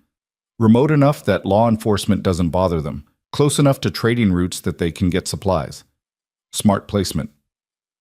Eliza watched a young mother hanging laundry while her toddler played at her feet and felt a pang of longing so sharp it took her breath. "That's what I wanted," she said quietly. "What James and I were building, a place where we could raise a family in peace, away from the noise and corruption of the towns. We almost had it." "You'll have it again," Ethan said with certainty. "Once this is over, once Rourke's dealt with, you can rebuild. Your land's still yours, Eliza. The deed proves that." She touched the pocket of her borrowed dress where she kept the deed folded small and safe, the piece of paper that had cost James his life and nearly cost her own. "Sometimes I think about burning it, just letting it go, starting fresh somewhere Rourke can't find me." "You could do that," Ethan acknowledged. "Run far enough, change your name, disappear into the vastness of the territory. But you'd always be running, always looking over your shoulder, always wondering if today's the day he catches up." He paused, his eyes fixed on the mountains rising beyond the settlement. "Your husband died for that land, Eliza, for the principle that a man's property belongs to him and can't be stolen by corrupt officials with forged papers. If you let Rourke win, if you let him drive you into permanent hiding, then James died for nothing." The words stung because they were true. Eliza had been running for so long that the idea of standing her ground had started to feel impossible, like something other people did, braver people who weren't 6 months pregnant and alone in the world. But she wasn't alone anymore, was she? Ethan had made that clear through his actions, if not his words. "Tell me about Denver," she said, needing to think about forward motion instead of dwelling on loss. What happens when we get there?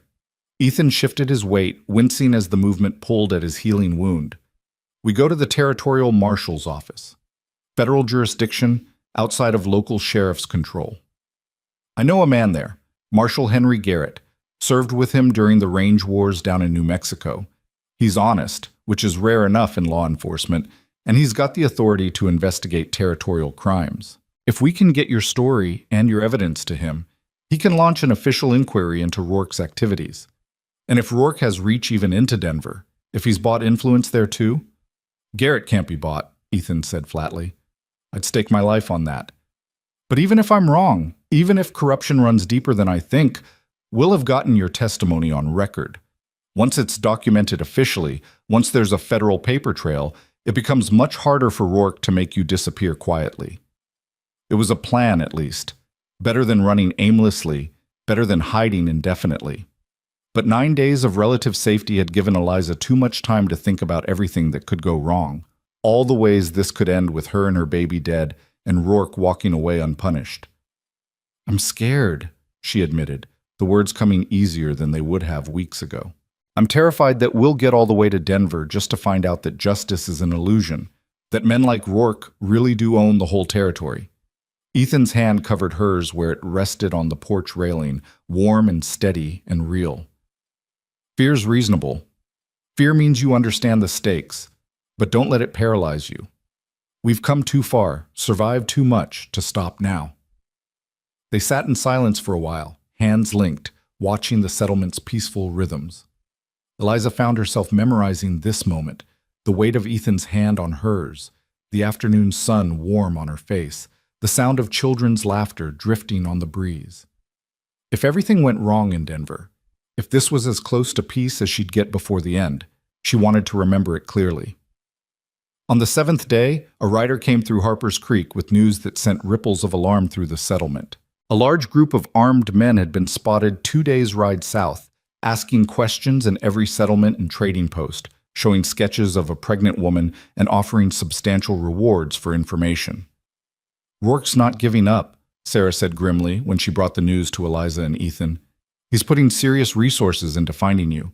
That reward money will tempt people who wouldn't normally cooperate with law enforcement. Eliza felt the familiar clutch of fear in her chest, the knowledge that safety was always temporary, always conditional. How long before they reach Harper's Creek? Hard to say. Could be a week, could be less if they're moving fast. Sarah looked between them, her expression serious. You're welcome to stay here, both of you. We can hide you if they come searching. But you need to know the risk you'd be putting on the whole settlement. If Rourke's men find you here and we're caught harboring fugitives, there could be consequences for everyone. We'll leave, Ethan said immediately. Tomorrow, if I can manage it. We won't put your people at risk after everything you've done for us. Your leg's not healed enough for hard riding, Sarah protested. Another week and you'd be much stronger. Another week might be too long. Ethan pushed himself to his feet with the crutch, testing his weight on the injured leg. The wince he couldn't quite suppress told Eliza it still hurt considerably, but he was able to bear weight without collapsing. We'll manage. We have to. That night, as Eliza lay in the narrow bed trying to sleep, she heard Ethan moving around in the next room. She found him at the table, studying a map by lamplight, plotting their route to Denver with careful attention to terrain and known settlements. You should be resting, she said from the doorway. He looked up, something unreadable in his expression. Can't rest. Too busy trying to figure out how to keep us alive for the next 2 weeks.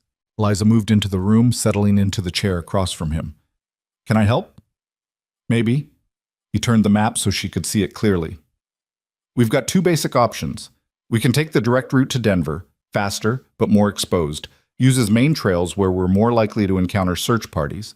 Or we can go the long way, swing north and then east through the high country. Adds 5 or 6 days to the journey, but keeps us away from settlements where someone might recognize you and claim that reward. Eliza studied the map, trying to read the terrain from the lines and symbols. The high country route. How dangerous is it? For someone in my condition? Ethan hesitated, and that pause told her more than words would have. Challenging. High altitude, rough terrain, limited shelter. We'd need to be careful. But safer from Rourke's men? Probably. They'll expect us to run straight for Denver. They'll concentrate their search along the direct routes. It was a choice between physical danger and human threat, between risking the baby's health through difficult travel or risking capture by taking the easier path. Neither option was good, but one of them had to be chosen. The high country, Eliza decided. I'd rather face mountains than men with guns and murder warrants. Something like respect flickered across Ethan's face. You're sure it won't be easy? Nothing about this has been easy. She touched her belly where the baby was moving, restless and active in the late evening. But we've survived everything else. We'll survive this too. They left Harper's Creek at dawn on the 9th day, slipping away before most of the settlement was awake. Sarah had packed them supplies enough for 2 weeks, refusing payment with a fierce insistence that reminded Eliza why she'd come to love this gruff frontier woman in such a short time. Doc Brennan had fitted Ethan with a proper brace for his injured leg and provided tinctures for pain and infection, along with strict instructions about rest and care that they both knew would be impossible to follow. You come back when this is over, Sarah said as she helped Eliza into the saddle behind Ethan. Both of you. Let us know how it turns out, that you're safe and that bastard got what he deserved. We will, Eliza promised, though she had no idea if it was a promise she could keep. They rode north out of Harper's Creek as the sun painted the peaks gold and rose, heading into country that grew progressively wilder with each mile.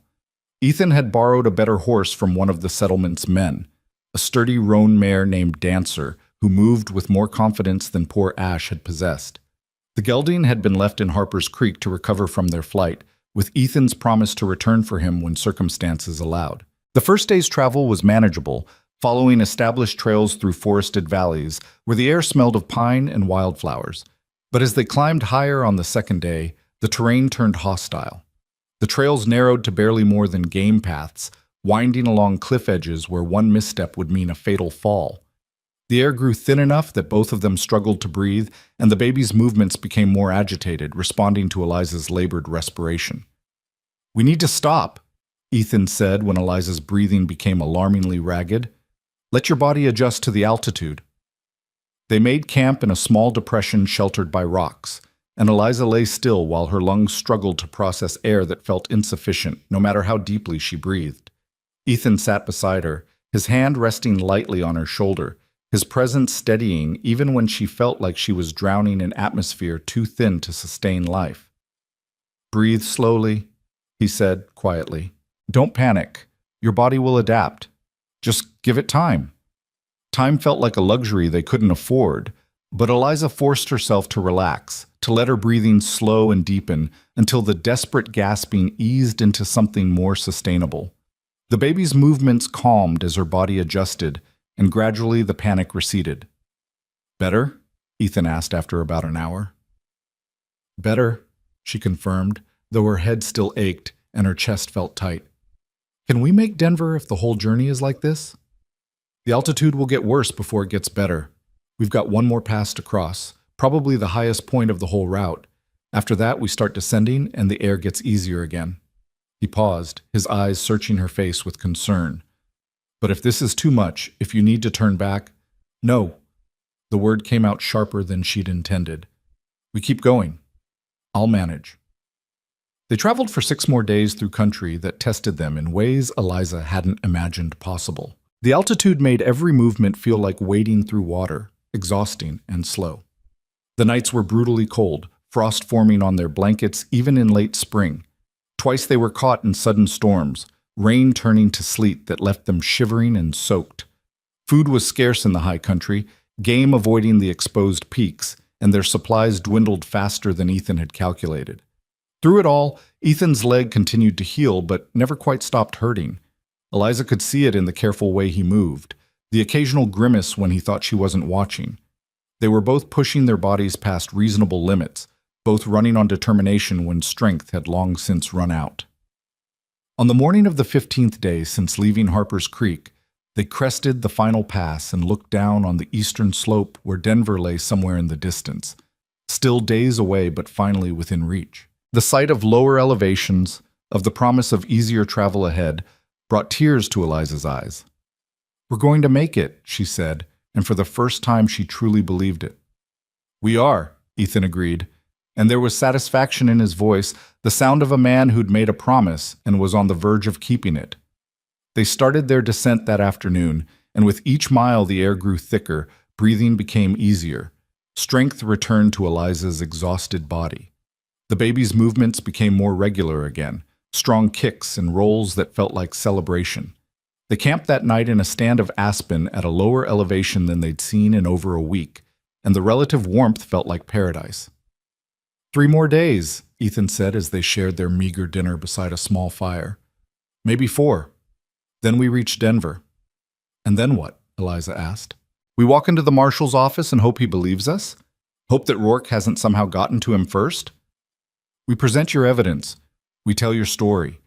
We trust that the system can still work sometimes when the right people are listening." He poked at the fire with a stick, sending sparks spiraling into the night. "And if it doesn't work, if we get there and find out Garrett's been bought or intimidated, then we find another way. We go to the newspapers, to the territorial governor, to every authority we can find until someone listens." The determination in his voice steadied her, just as it had throughout this impossible journey. "You really believe justice is possible, don't you? Even after everything you've seen?" Ethan looked at her across the fire, his eyes reflecting the flames. "I believe people are capable of surprising you. Sometimes that means corruption and cruelty, where you expected honor. But sometimes it means courage and integrity showing up when you need it most." He smiled slightly. "I believe in Marshal Garrett, and I believe in you, Eliza Hart. You didn't fall from that train just to give up now." She laughed, the sound surprising them both. "You're never going to let me forget that, are you?" "Why would I? It's a hell of a story.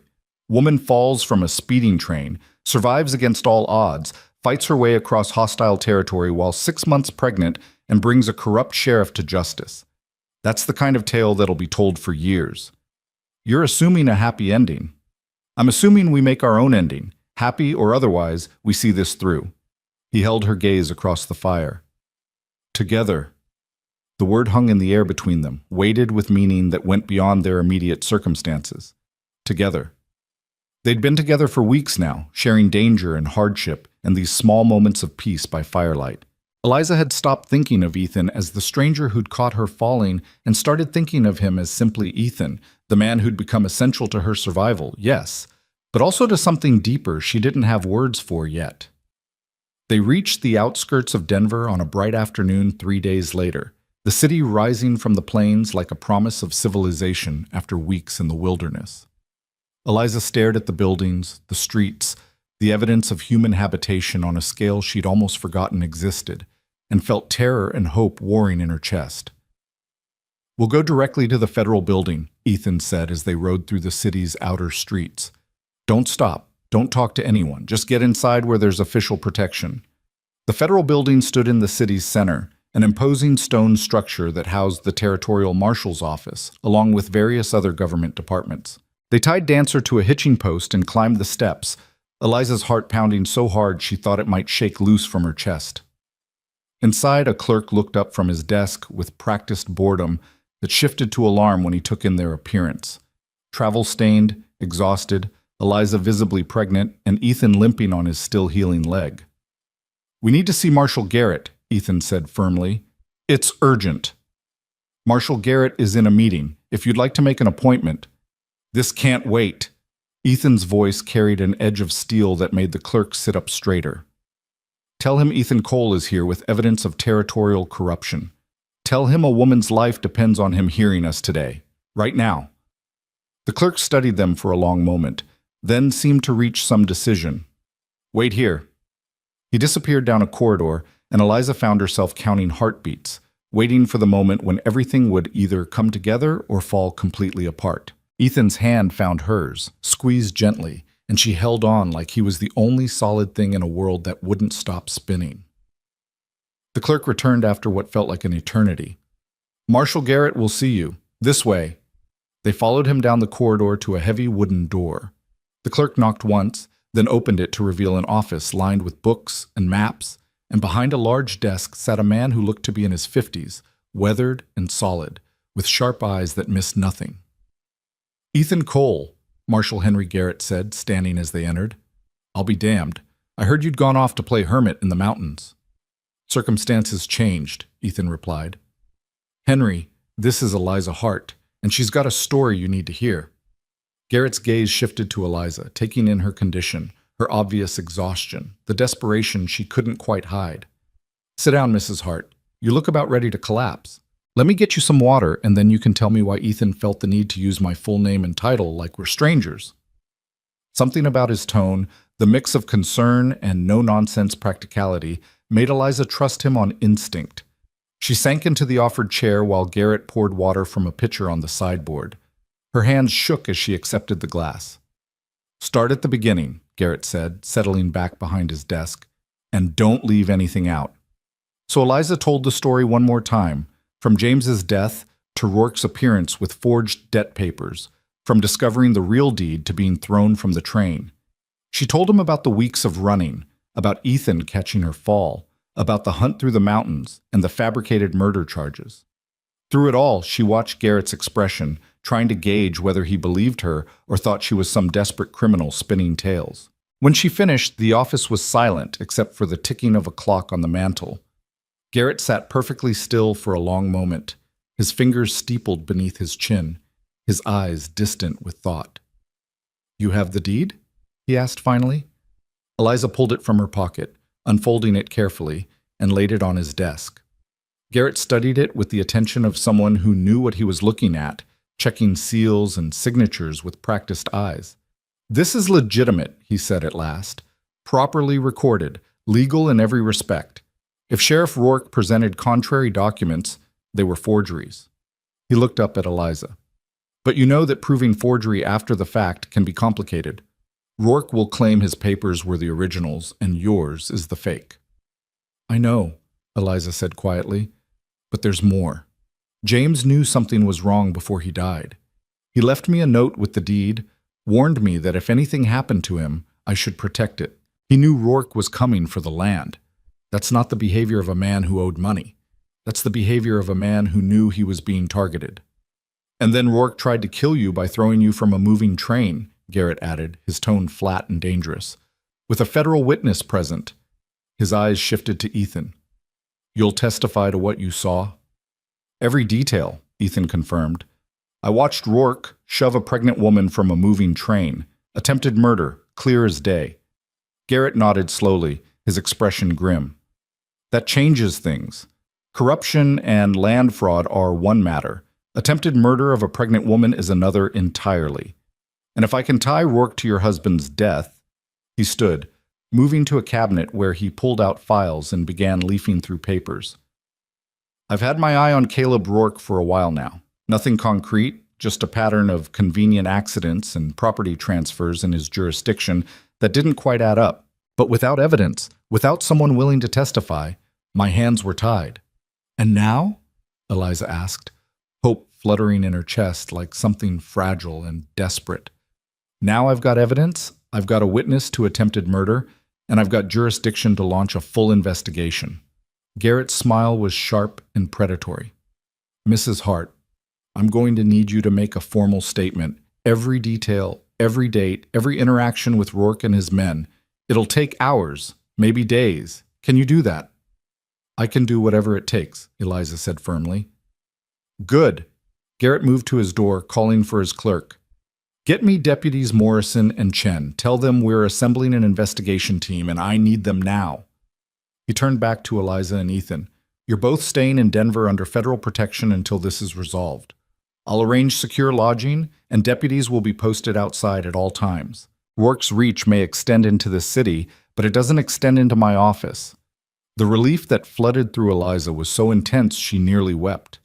After weeks of running, weeks of fear and exhaustion and desperate uncertainty, someone with real authority had finally listened. Someone believed her. Someone was going to help. "Thank you," she managed, her voice thick with emotion. "Marshal Garrett, thank you." "Don't thank me yet," he said, but his tone was kind. "We've got a long road ahead. Building a case against a sitting sheriff, especially one with Rourke's connections, won't be quick or easy. He'll fight back, He'll use every resource at his disposal. Are you prepared for that? Eliza looked at Ethan, sitting beside her, steady and solid and present. Then she looked back at Garrett and nodded. I've already lost everything once, she said quietly. My husband, my home, my peace. I've been hunted across mountains, thrown from a moving train, and labeled a murderer. Whatever comes next, I've already survived worse. Garrett smiled, and there was genuine warmth in it. Then we'll see this through together. Justice may be slow, Mrs. Hart, but it does arrive, eventually. The investigation took 6 weeks to build, and they were the longest weeks of Eliza's life. Not because of danger. Marshal Garrett kept his promise about federal protection, stationing deputies outside the boarding house where she and Ethan stayed, escorting them to and from the federal building for endless rounds of testimony and documentation. Not because of physical hardship either. After months of running and sleeping rough, having a real bed and regular meals felt like unimaginable luxury. No, the weeks dragged because of waiting, because justice moved with bureaucratic slowness while Eliza's baby grew heavier inside her, and the knowledge that Rourke was still out there, still free, gnawed at her constantly. She gave her statement so many times she could recite it in her sleep. Marshal Garrett was meticulous, recording every detail, bringing in a stenographer to document everything officially. He interviewed Ethan separately, comparing their accounts, looking for inconsistencies that might weaken the case. He sent investigators to Harper's Creek to interview Sarah and Doc Brennan, to Severn Station to talk to witnesses who'd seen the chase, even back to Eliza's hometown to gather evidence about James's death and the suspicious circumstances surrounding it. We're building something airtight, Garrett explained during one of their sessions. Rourke's got connections, money, and years of building a reputation as a legitimate lawman. If we're going to bring him down, we need evidence so overwhelming that no judge or jury can dismiss it.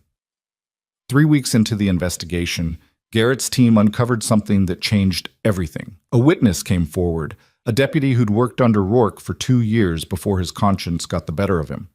The man was terrified, insisted on anonymity, but his testimony was damning.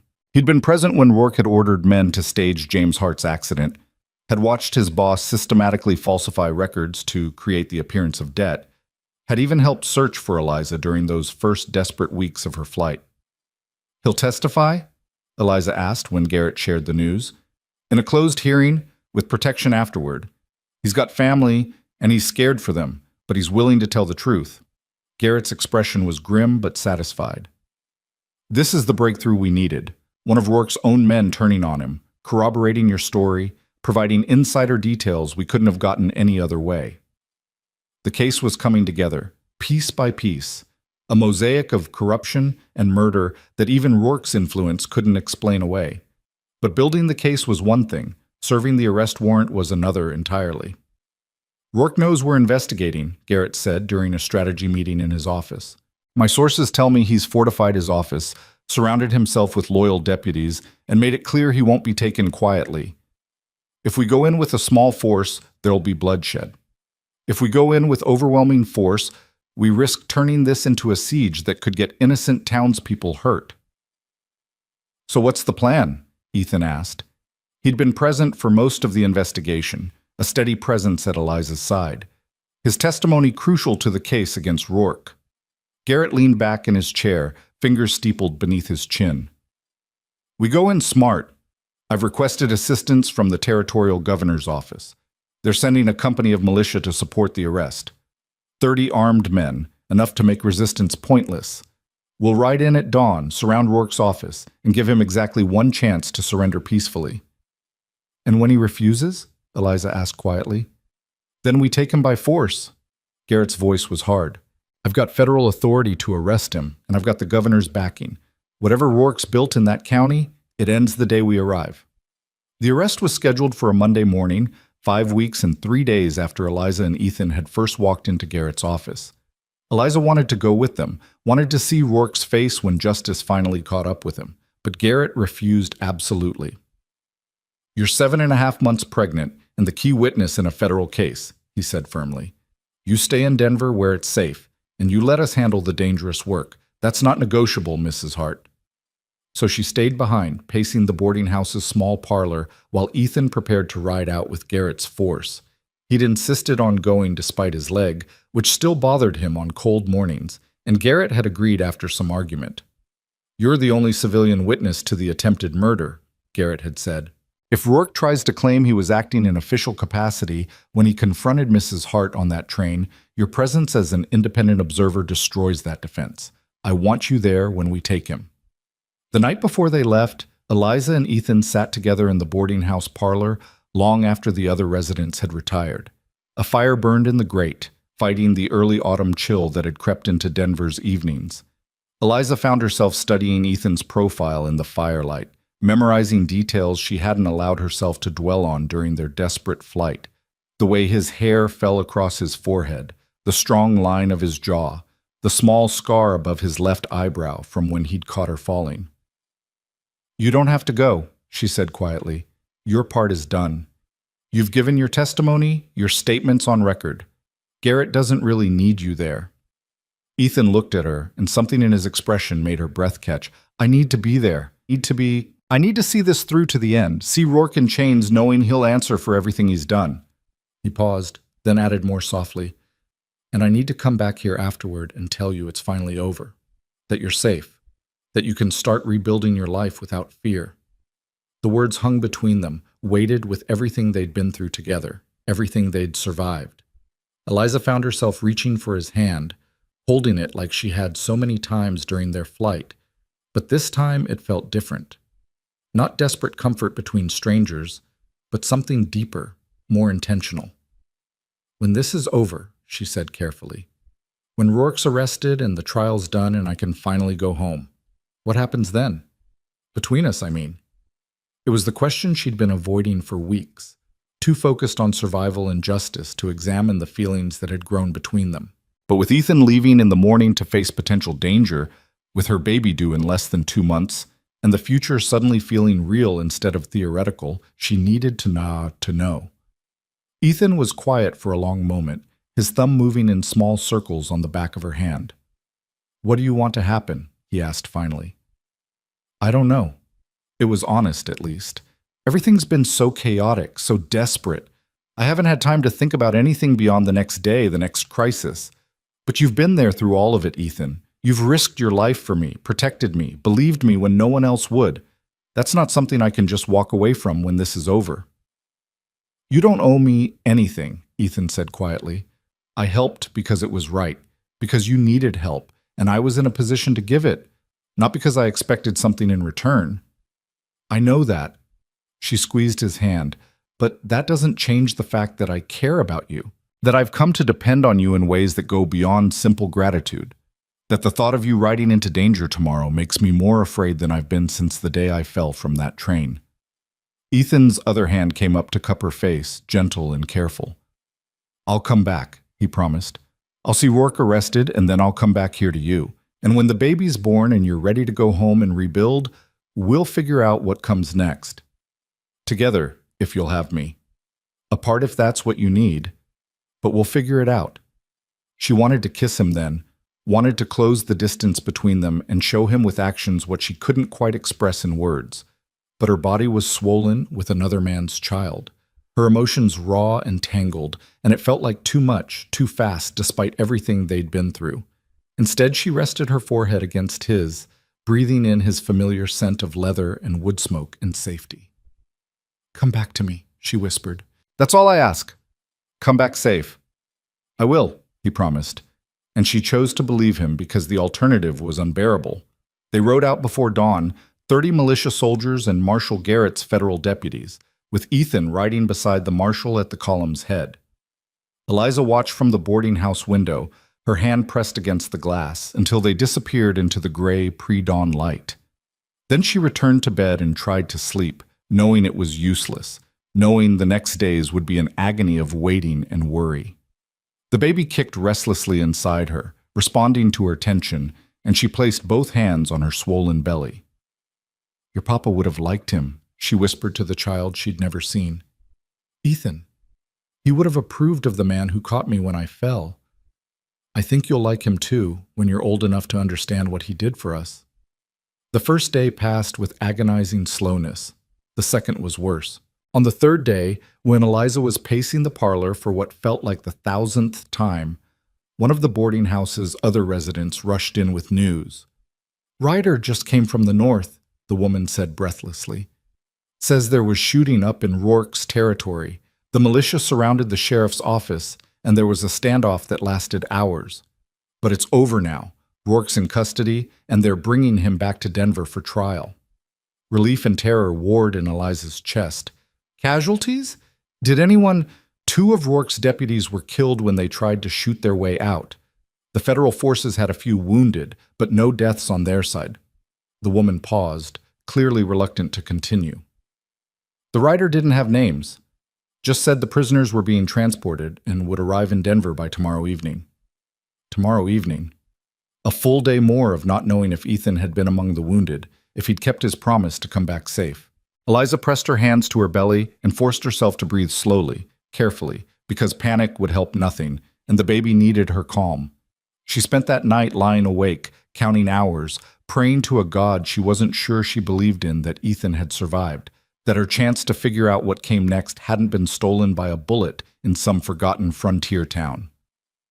The column arrived just as the sun was setting on the 4th day, and Eliza was at the federal building before they'd even finished dismounting. She pushed through the gathering crowd, ignoring the deputies who tried to hold her back, her eyes scanning desperately for one familiar figure. She found him near the rear of the column, his left arm in a sling but otherwise intact, talking to one of the militia officers. Relief hit her so hard she nearly collapsed, and when Ethan saw her, his entire face transformed with something that looked like joy. He met her halfway, his good arm coming around her carefully, mindful of her pregnant belly. "I promised I'd come back," he said, and she could hear the exhaustion in his voice, the strain of days without proper sleep. "Your arm, bullet graze, looks worse than it is." He pulled back enough to study her face. "Are you all right? The baby?" "We're fine. Better now that you're back." She couldn't stop touching him, her hands on his face, his shoulders, reassuring herself that he was real and whole and here. "What happened? Tell me everything." But there wasn't time for detailed explanations, not with the crowd pressing close and Garrett calling orders for the prisoners to be secured in the federal jail. Eliza caught a glimpse of Rourke as they led him past, face bruised, hands shackled, eyes burning with hatred when they found her in the crowd. He opened his mouth as if to speak, but Garrett's deputies hauled him away before he could get any words out. "Come on," Ethan said gently, guiding her away from the chaos. "Let's get you back to the boarding house. I'll tell you everything once I've had a bath and some food. Right now I can barely think straight." They walked through Denver's evening streets, Eliza's hand tucked into Ethan's good arm, and she found herself noticing details she'd been too tense to see before. Merchants closing up their shops, families heading home for dinner, children playing one last game before being called inside. Normal life, peaceful life, the kind she hadn't experienced in so long it felt almost foreign. Back at the boarding house, while Ethan washed away days of trail dust and exhaustion, Eliza helped the landlady prepare a proper meal. It felt good to do something useful with her hands, to focus on the simple domestic tasks she'd been denied during her flight. When Ethan emerged looking cleaner but no less tired, they sat together at the small table in her room, and he told her everything. The standoff had lasted 6 hours, with Rourke refusing to surrender and his most loyal deputies backing his defiance. Garrett had been patient, had given them multiple opportunities to give up peacefully, but eventually Rourke had made the decision to fight. 3 of his men had opened fire from the second-floor windows, and the militia had returned fire with overwhelming force. "It was over in minutes once the shooting started," Ethan said, pushing food around his plate. Rourke's men realized they were outgunned, that there was no cavalry coming to save them. Most threw down their weapons immediately. The 2 who were killed, they were the true believers, the ones who'd helped Rourke commit his worst crimes and knew they'd hang alongside him if captured. And Rourke himself? Tried to escape out the back while his men were providing cover fire. Garrett anticipated that, had deputies waiting. They took him without a shot fired, which is probably the only reason he's alive to stand trial. Ethan's expression darkened. He was carrying papers, property deeds, financial records, correspondence with other corrupt officials. Evidence of a network that extends well beyond his own county. Garrett thinks this could break open investigations across half the territory. The scope of it was staggering. What Eliza had thought was one corrupt sheriff turned out to be a node in a web of corruption that touched dozens of communities, hundreds of lives. James's death and her own persecution were just small pieces of a much larger pattern of abuse. "When's the trial?" she asked. 3 weeks. Garrett wants everything prepared, every witness ready, no chance for legal maneuvering to delay or dismiss charges. Ethan reached across the table, taking her hand. "You'll have to testify again. In open court, with Rourke present." "Can you do that?" The thought terrified her, but she'd come too far to back down now. "I can. I'll tell the truth about what he did, what he took from me, and I'll watch him hang for it." "He might not hang. The evidence for ordering James's murder is strong but circumstantial. His own deputy will testify to it, but Rourke's lawyers will argue coercion, unreliable witness, lack of physical evidence." Ethan's voice was gentle but honest. "You need to prepare yourself for the possibility that he'll only face charges for attempted murder and corruption, which could mean prison instead of execution." "As long as he never walks free again," Eliza said quietly. "As long as he can't hurt anyone else the way he hurt me. That's justice enough." The trial began on a cold morning in late September, with Eliza 8 months pregnant and so swollen she could barely fit into the dress Sarah had sent from Harper's Creek. The courtroom was packed with spectators, journalists who'd caught wind of the corruption case, officials from across the territory who wanted to see how this would unfold. Rourke sat at the defense table in chains, flanked by lawyers who'd been hired by associates trying to protect the larger network. He looked smaller than Eliza remembered, diminished by captivity and the weight of public judgment, but his eyes still burned with that same cold hatred when they found her in the gallery. The prosecution laid out their case with methodical precision. They presented the forged debt documents alongside Eliza's legitimate deed, showed the discrepancies, brought in handwriting experts who testified to the forgeries. They called the deputy who'd turned witness, who described in damning detail how Rourke had ordered James Hart's murder and systematically built a false paper trail to justify seizing the property. When Ethan took the stand to describe what he'd witnessed on the train, the courtroom fell silent. His account was clear and unwavering. Rourke deliberately pushing a pregnant woman from a moving train, attempted murder without question or mitigation. The defense tried to shake his testimony, suggested he was lying to protect a criminal fugitive he'd become involved with, but Ethan's credibility held firm. Then it was Eliza's turn. Walking to the witness stand felt like moving through water, everything slow and heavy and surreal. She placed her hand on the Bible, swore to tell the truth, and faced Rourke directly as she recounted everything. James's death, the forged papers, the hunt through the mountains. The moment Rourke's hand had opened and she'd fallen into empty air, expecting death. "And what did you feel in that moment?" the prosecutor asked gently. "When you were falling?" "Terror," Eliza said honestly. "Not for myself, I'd made peace with dying, but terror for my baby, for the innocent life that would end because of one man's greed. And grief that my husband had died for nothing, that Rourke would take everything James had worked for and there'd be no one left to remember the truth." "But you survived." "I survived, because a good man happened to be standing in exactly the right place at exactly the right time. And he chose to catch me instead of stepping aside." She looked at Ethan in the gallery, saw his steady support in his eyes, and drew strength from it. "Everything I've done since that moment, running, fighting, coming here to testify, has been to honor that choice, to make sure my survival meant something." The defense cross-examined her aggressively, trying to paint her as an unreliable witness, a woman driven by grief and pregnancy into delusions and false accusations. But Eliza held her ground, answering every question calmly, refusing to be shaken. When she finally stepped down from the witness stand, exhausted and trembling, Ethan was waiting. His good arm came around her shoulders, steadying her, and she leaned into his strength gratefully. The trial lasted 8 days. The prosecution presented 36 witnesses, 400 pages of documentary evidence, and testimony from experts in law enforcement, forensics, and territorial land regulations. The defense tried every angle, arguing mistaken identity, suggesting the forged papers were actually legitimate, and Eliza's deed was fake, claiming Rourke had been acting in good faith as a lawman pursuing a criminal suspect. None of it worked. The jury deliberated for 4 hours before returning a verdict. Guilty on 17 counts: corruption, fraud, attempted murder, conspiracy, abuse of office. The judge sentenced Rourke to 25 years in territorial prison with no possibility of parole for the first 15 years. Not the death penalty Eliza had secretly hoped for, but justice, nonetheless. As the deputies led Rourke from the courtroom for the last time, he turned and looked directly at Eliza. For a moment she thought he'd say something, some final threat or curse. But whatever he saw in her face, the strength she'd found, the peace of knowing she'd won, made him look away first. And that, more than any words, felt like victory.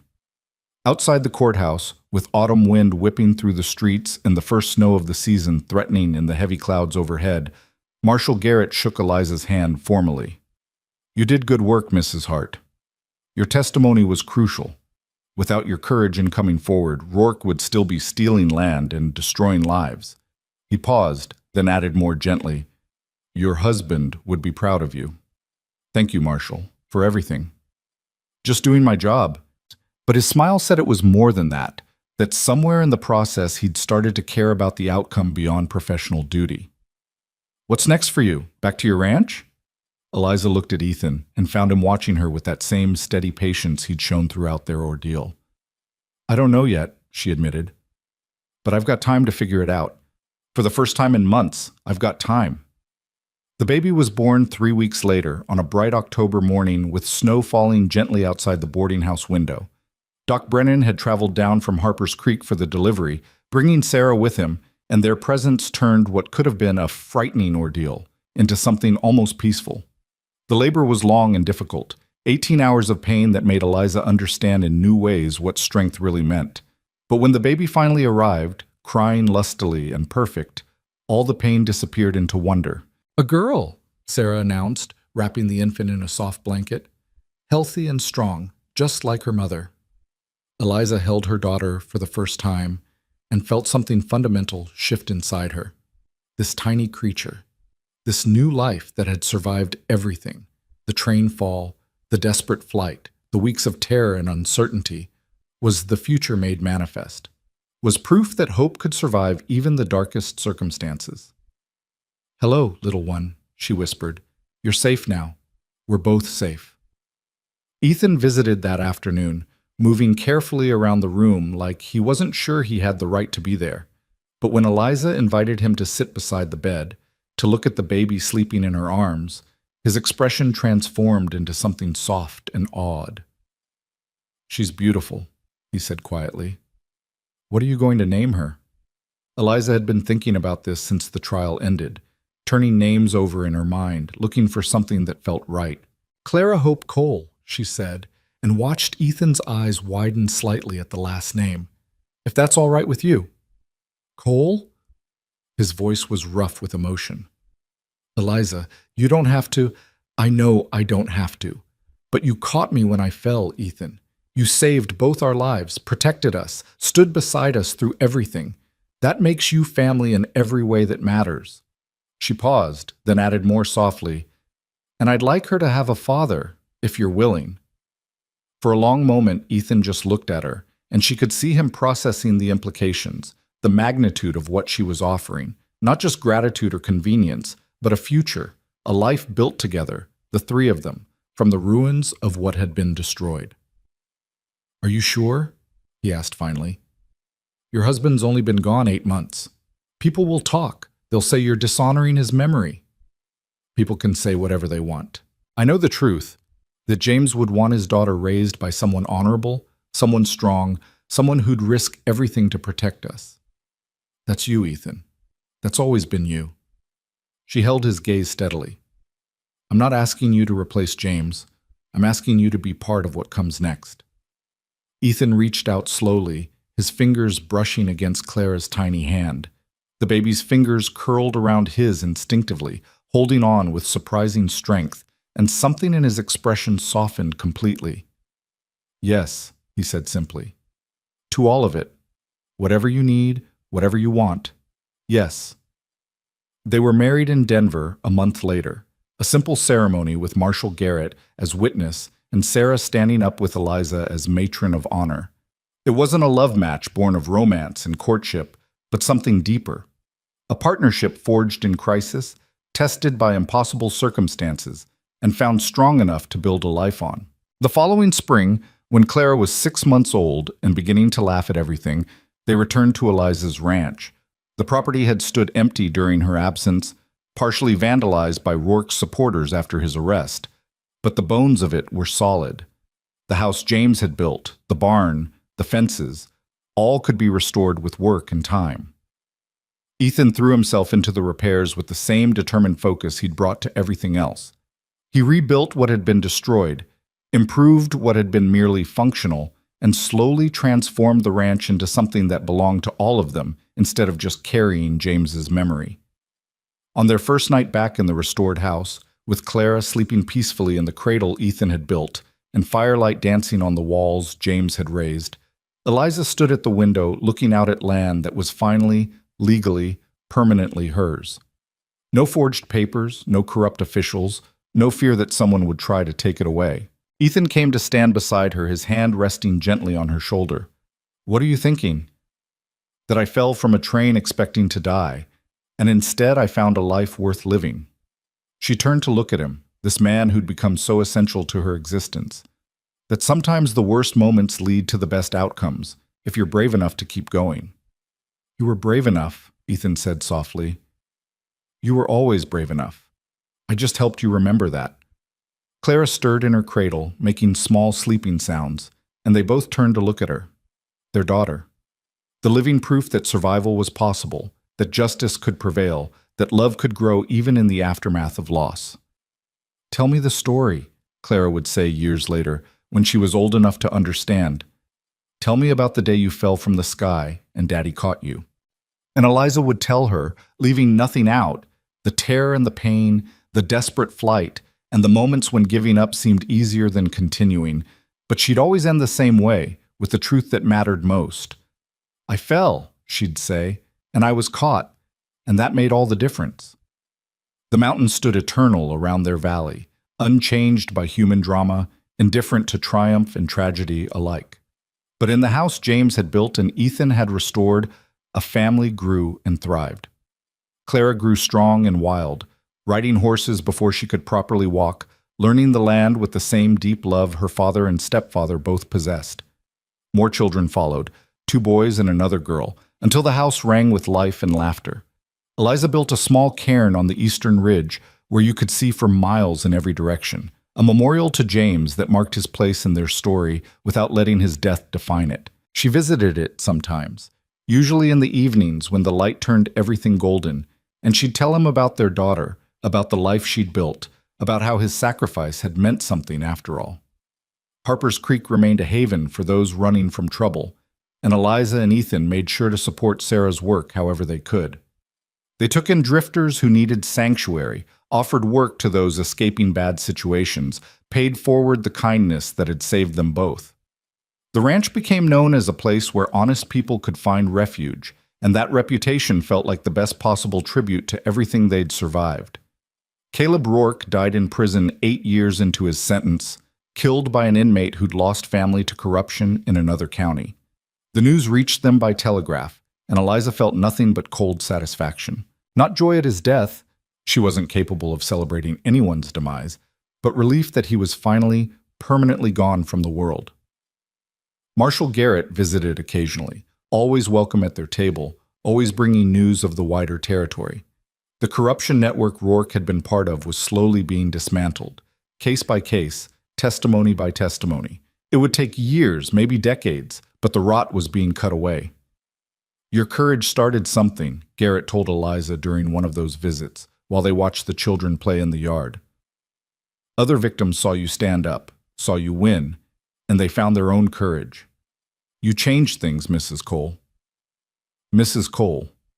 She'd taken Ethan's name officially after the wedding, but she'd never forgotten who she'd been before. Eliza Hart, widow, fugitive, survivor. Both identities were true. Both were part of who she'd become. The years passed in the way years do, marked by seasons and harvests, and the steady growth of children who knew nothing of terror and train falls and corrupt sheriffs. They grew up secure in the knowledge that they were loved, that their home was safe, that justice, however slow, eventually prevailed. On Clara's 10th birthday, Eliza gave her daughter a leather-bound journal and a simple instruction.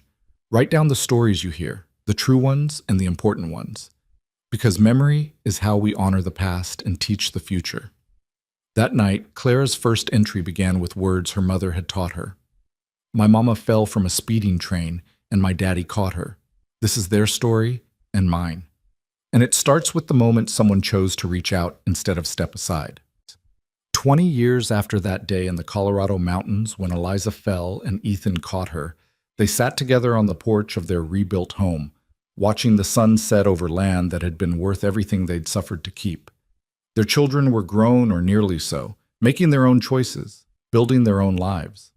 The ranch thrived. The debts, both moral and practical, had been paid. Do you ever regret it? Eliza asked quietly. Catching me, I mean. Everything that came after? Ethan was silent for a moment, considering the question seriously the way he considered everything. Then he took her hand, weathered and strong, and held it the way he'd held it through 1,000 moments of fear and joy and simple domestic contentment. Not once, he said, not for a single second. You were falling, and I reached out. Everything else, everything good that came from that moment, was just the natural consequence of making the right choice. Eliza leaned against his shoulder, feeling the solid warmth of him, the steady certainty that had anchored her through storms she'd never imagined surviving. We built something good, didn't we? From all that pain and fear. We did. We really did. The sun sank below the western peaks, painting the sky in shades of amber and rose and deepening purple. Night would come, as it always did.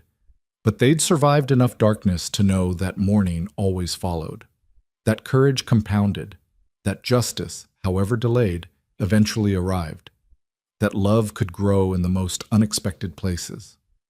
Somewhere in the gathering dusk, their children's voices carried on the wind, mixed with laughter and the comfortable sounds of home. This was victory, Eliza thought, not the courtroom verdict or Rourke's imprisonment or even the restoration of her property. This, family, safety, peace, the simple dignity of a life lived on her own terms, this was what she'd fought for. This was what James had died to protect.